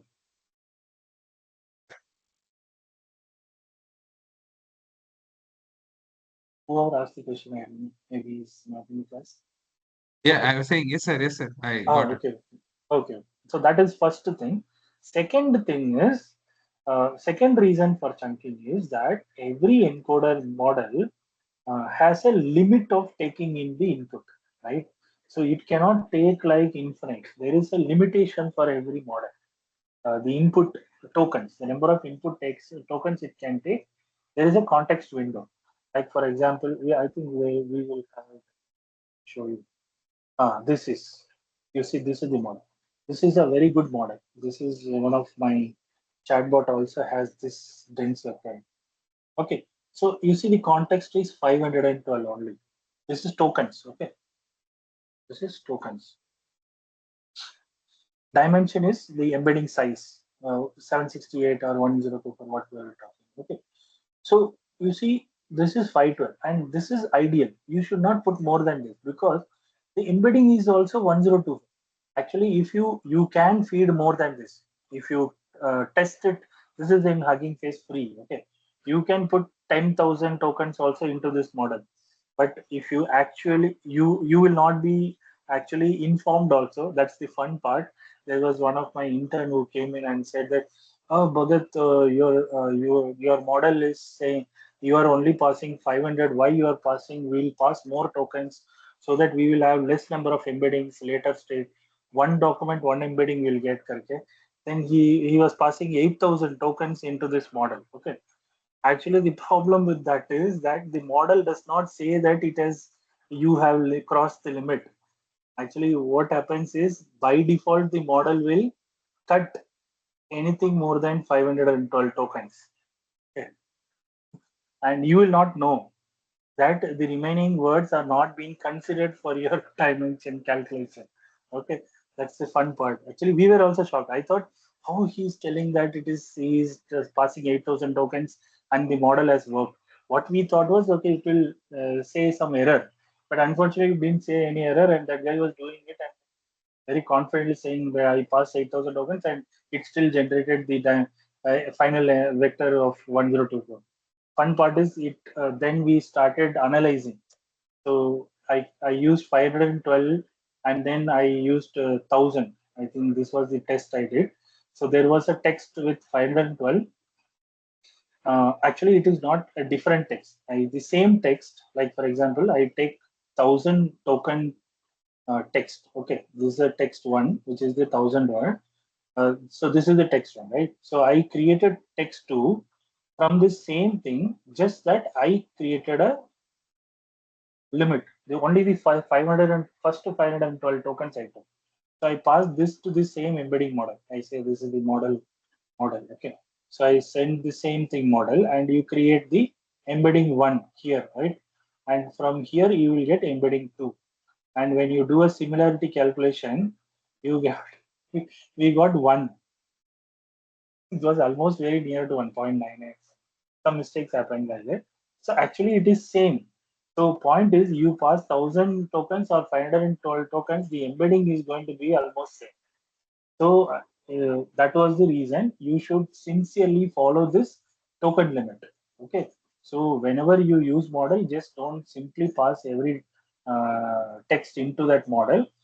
Read about the technical details of the model and pass only that much amount of tokens. Okay, so 500 token means you pass less than that. It's better to pass 75% of this, not 512 also. Okay, so it's around 300 or 400 tokens you can pass. That's what I think we get, around 400 tokens and an overlap of 50. This was the initial chatbot 2 years before. 2 years or I think 1.5 years before. So this is the point. So what I was talking about is the context window is less. So this is the reason why you have to do chunking. So your policy document, maybe it is 10 pages, right? It will be like 10,000 tokens. So that is also one reason you have to check the tokens. So there is a library tick token, tick token. So you can use this to approximately get the tokens. So this will not work for this model. Actually, this library will give you correct tokens for GPT models. Okay, but that if you pass a text, okay, this is the text you want to pass with this GPT model, and use this library to get, suppose it says 1,500 tokens, and your this model also approximately will create 1,500 tokens on. So you can consider this, or if you can use this model and find the number of tokens intermediate, that is also good. I think this model doesn't have a tokenizer. Embeddings, I don't think it has a tokenizer. You can use if it is there. It's just a library call.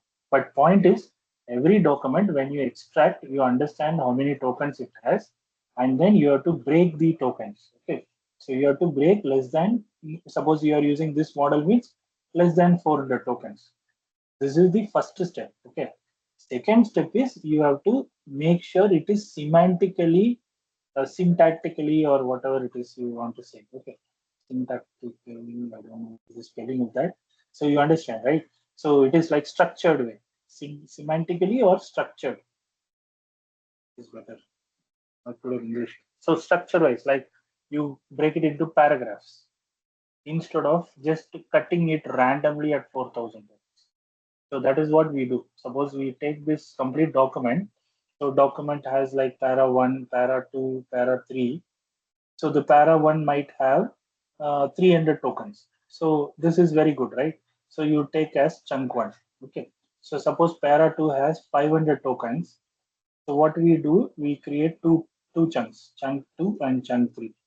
So this will have first 300 tokens, and this will have the overlap, right? So this is like suppose 400 tokens and overlap of 100, so it will have 200 tokens.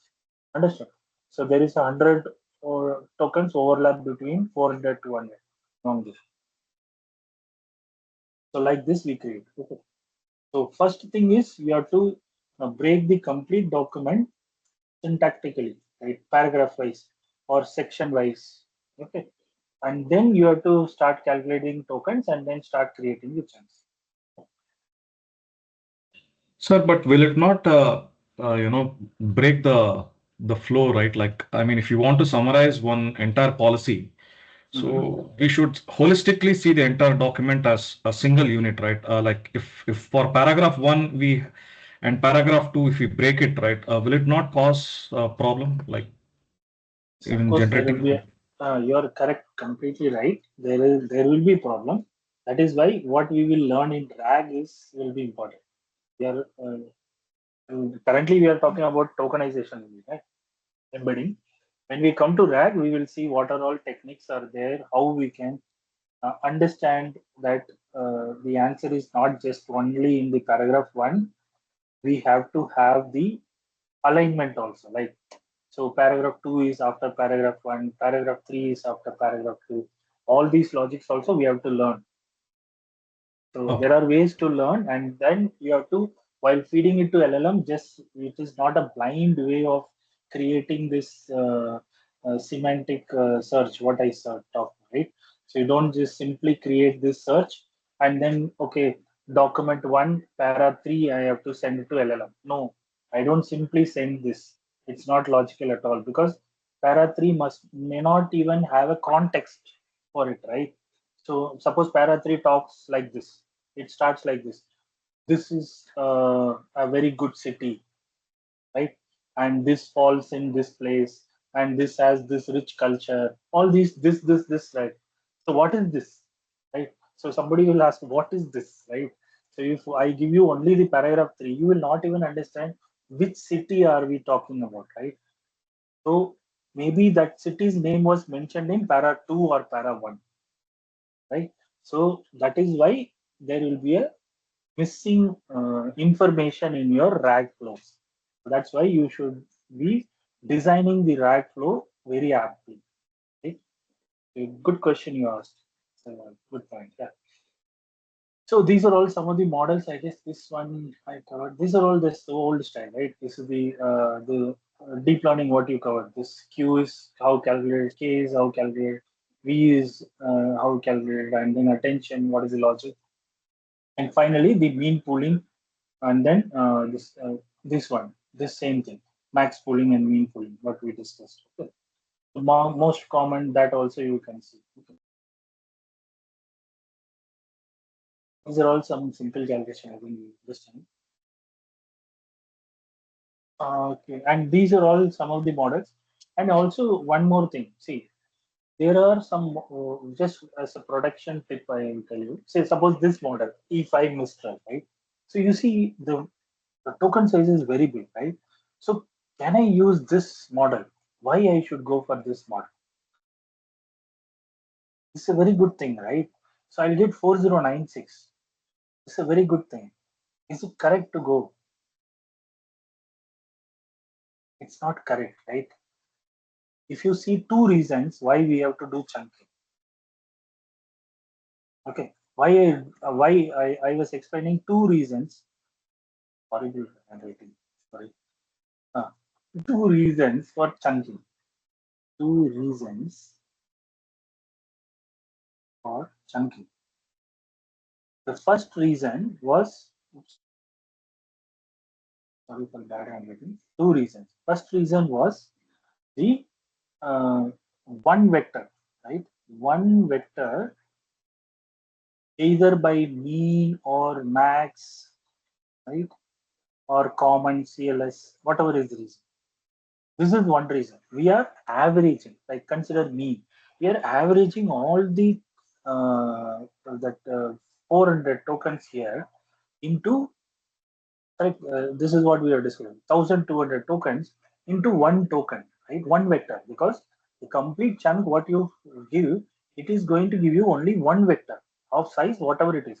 Either it is 768 or in this case it is 4096. Okay, but it is going to give you only one vector, which is an average of all your tokens vector, correct?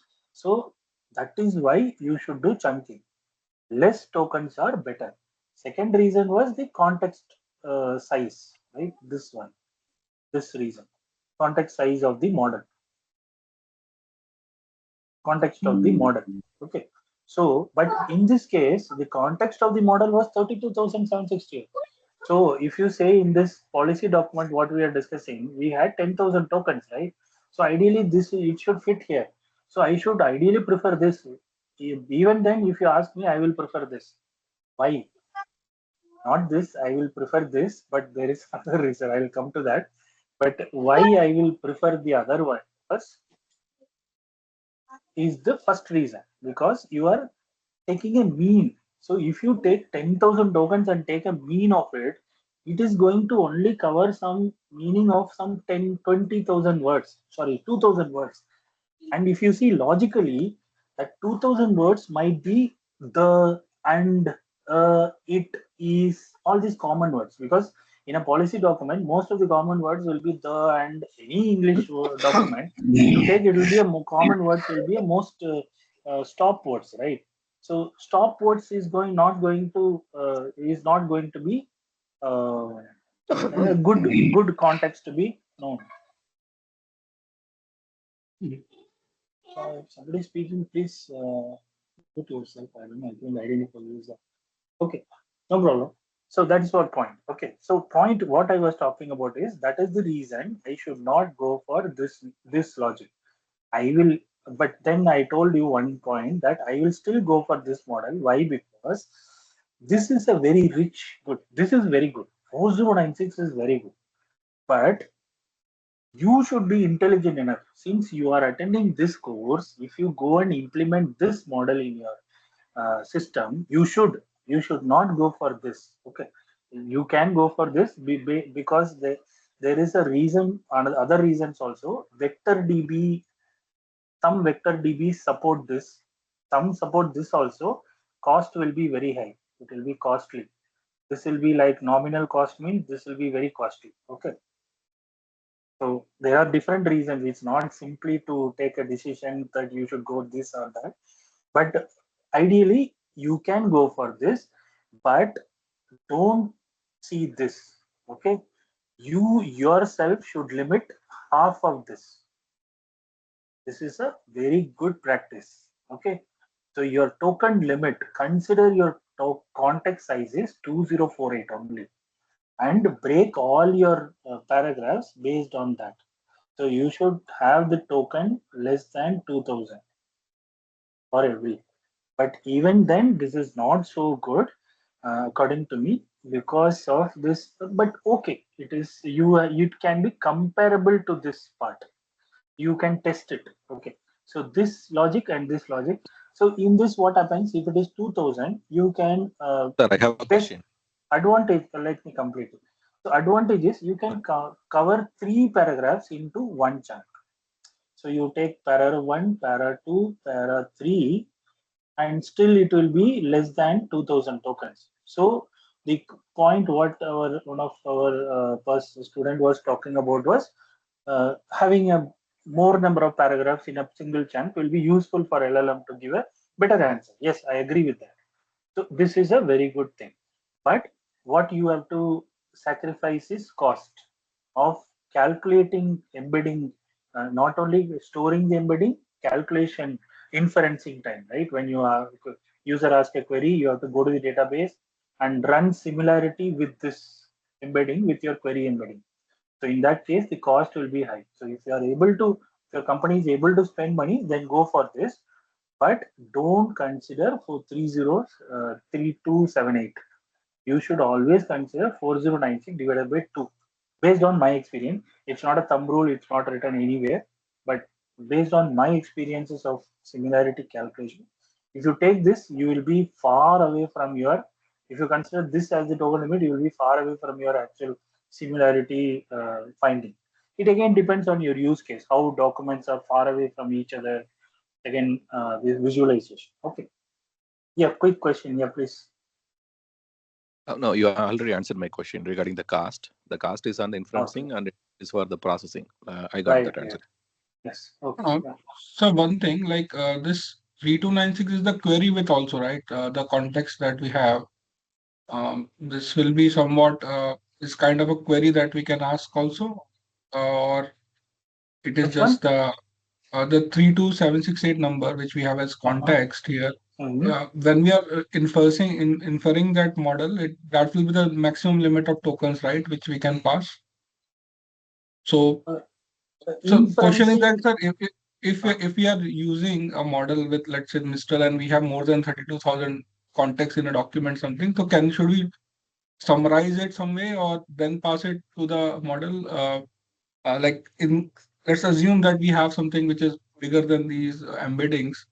Uh, in that case, to train the model, we still I think need a this. little bit clarity is missing here. See, this model will create your embedding. It is not going to answer your queries. This is an embedding model. All these are embedding model. What we are talking about. All are encoder type of models. Okay. It is not your GPT or Gemini or Llama or Queen models. You got me? Correct.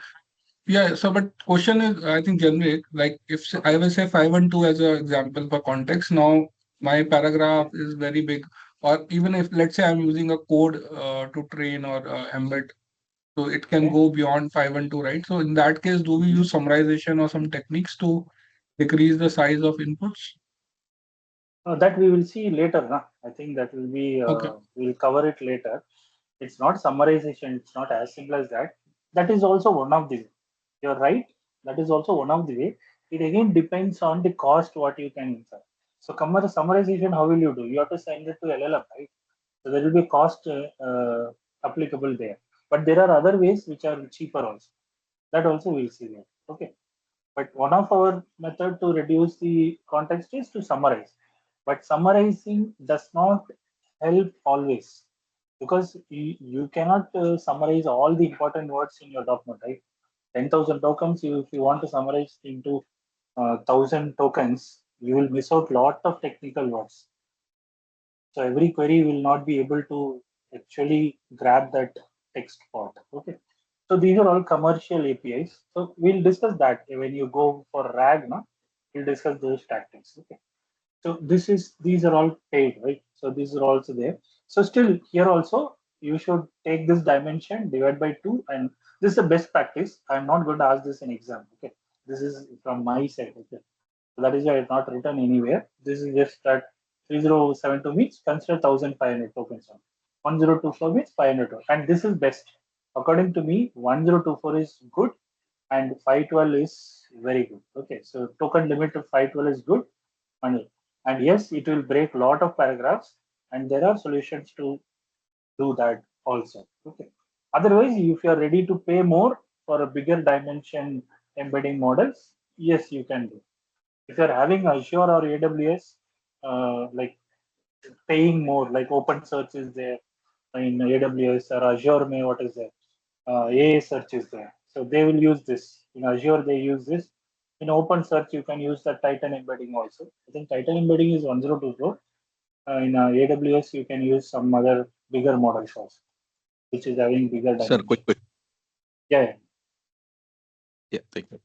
So as you said, like, for the APIs, like it is very good practice to go for a half of it based on the Mm-hmm. best practice what you have seen so Yeah. far.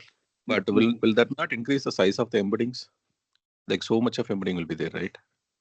Yes, of course, that will increase, but that is what we will see. There are ways to reduce, but not so much.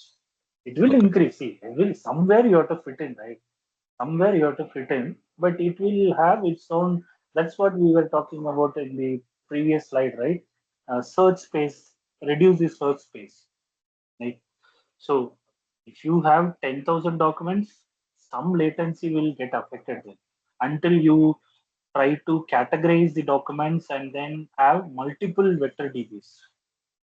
What is so Got it. it Okay. And depends. then Right? in a way that if the embedding is increased, then again the processing cost will go ahead. Inferencing cost will go up, right? Yes, yes. Accuracy will be high. Okay. So So where that's what. we are compromising is what the factor is we are talking Correct. about. Correct. While we were looking for accuracy, we are compromising the cost factor. Correct. Okay. Because based on my experience, I get lot of firing from for the accuracies from the clients, right? You're not getting the correct answer, not getting the answer. So I can bring the correct answer, but you have to pay me, right? So you will not give money also. You want the correct answer also. How is it possible, right? Yeah, something has to be compromised. But that fight always happens is meetings में झगड़ा होता ही है. चलो ठीक है. Okay, so Thank you. this is one thing. I will quickly. But you guys have some time. 10 minutes. We'll go through the code. It's interesting code. So it will not be boring. Okay. Just gonna continue the next because we are all exhausted from morning. Every day you tell the same thing.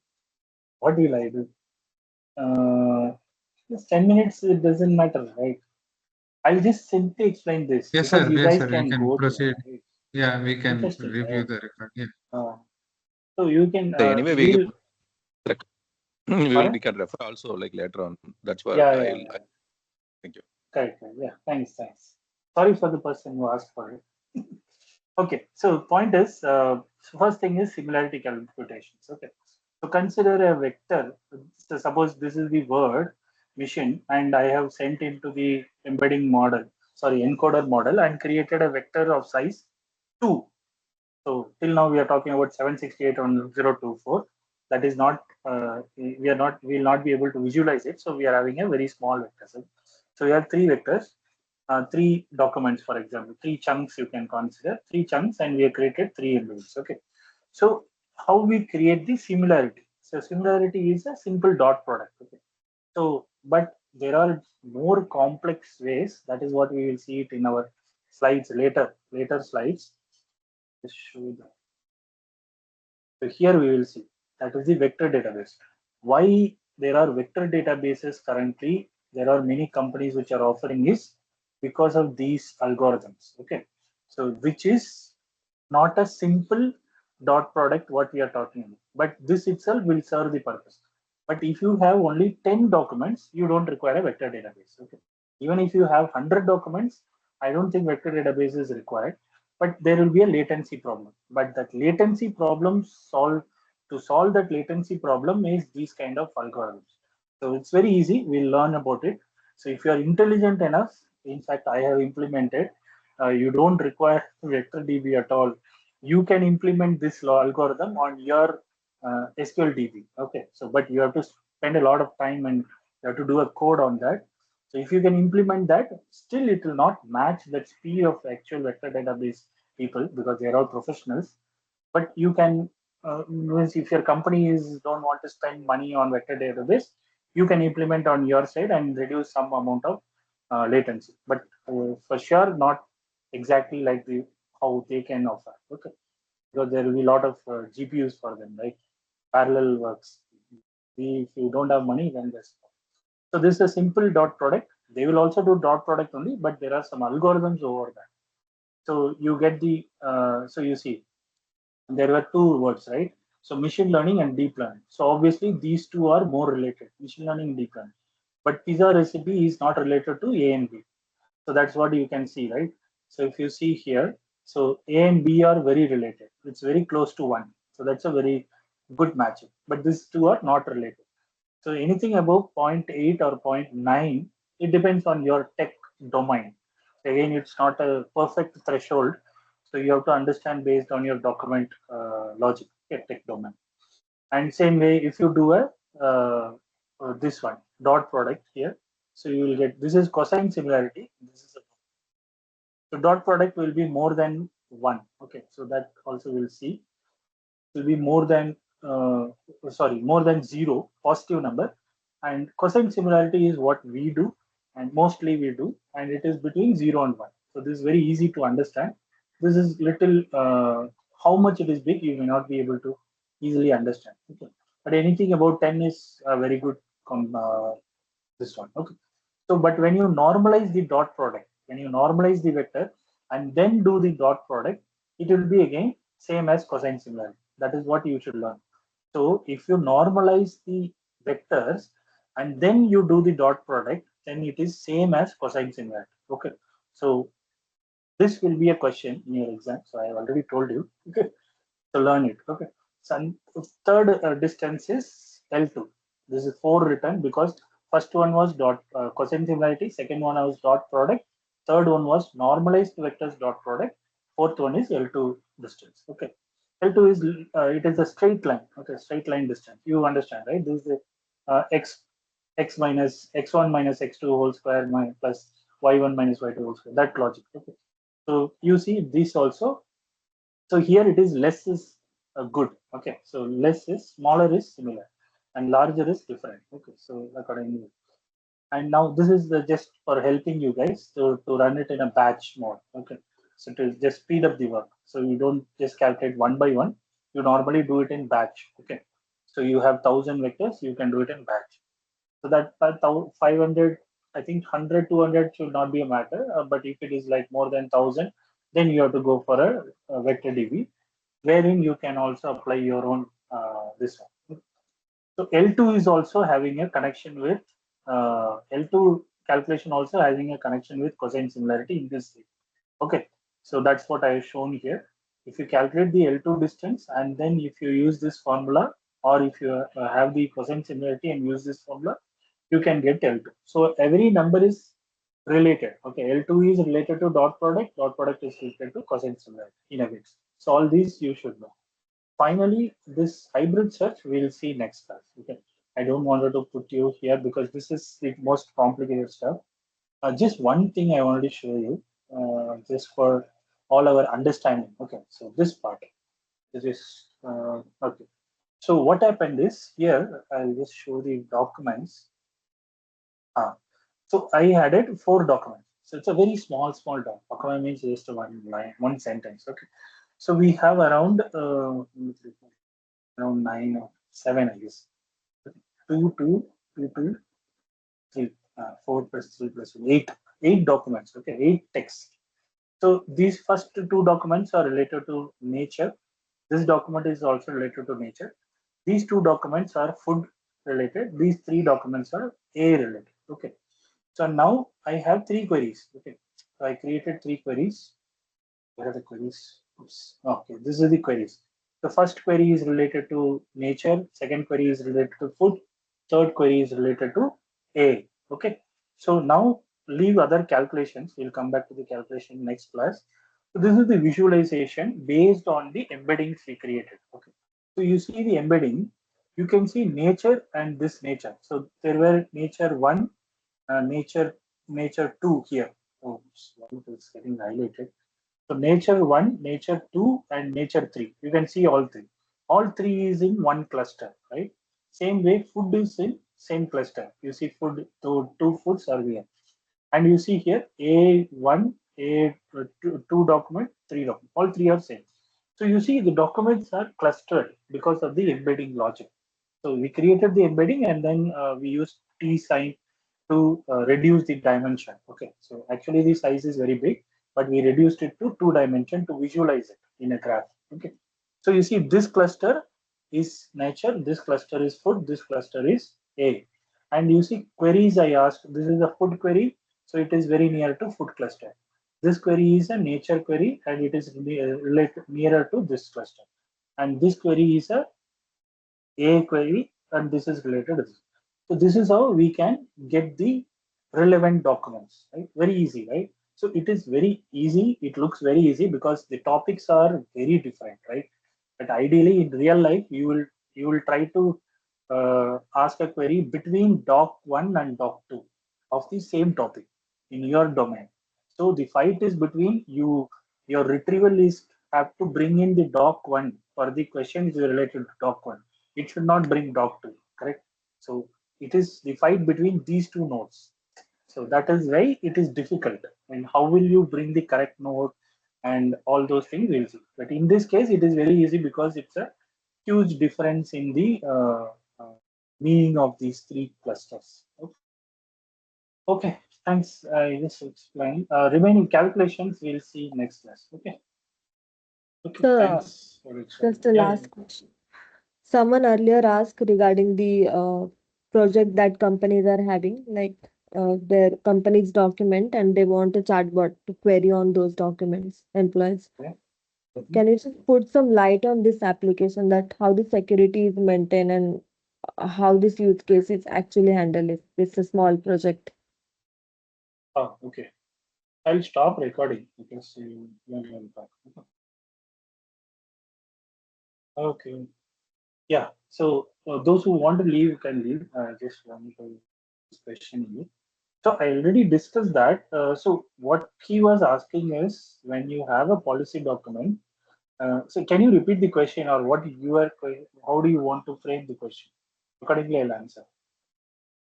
So basically, I want to know that how these companies' security is maintained, that documents they should not go public, and then how the model are used, and then how How it this, should not be public? yeah, Is if that I the use, question? Hmm. yeah, that also, and how we should already do the chunking of those documents and how it should be done exactly. Chunking. Though I already discussed, right? So if you have this is the policy document, right? So you Hmm. consider that this document has around 900 words, correct? This Okay. document, for example, and it has around, so it is I think around you are not 1000. sharing screen, sir. I don't know Oops, if it's oh, sorry. Oh, I stopped the sharing, yeah, instead of stopping the recording. Okay.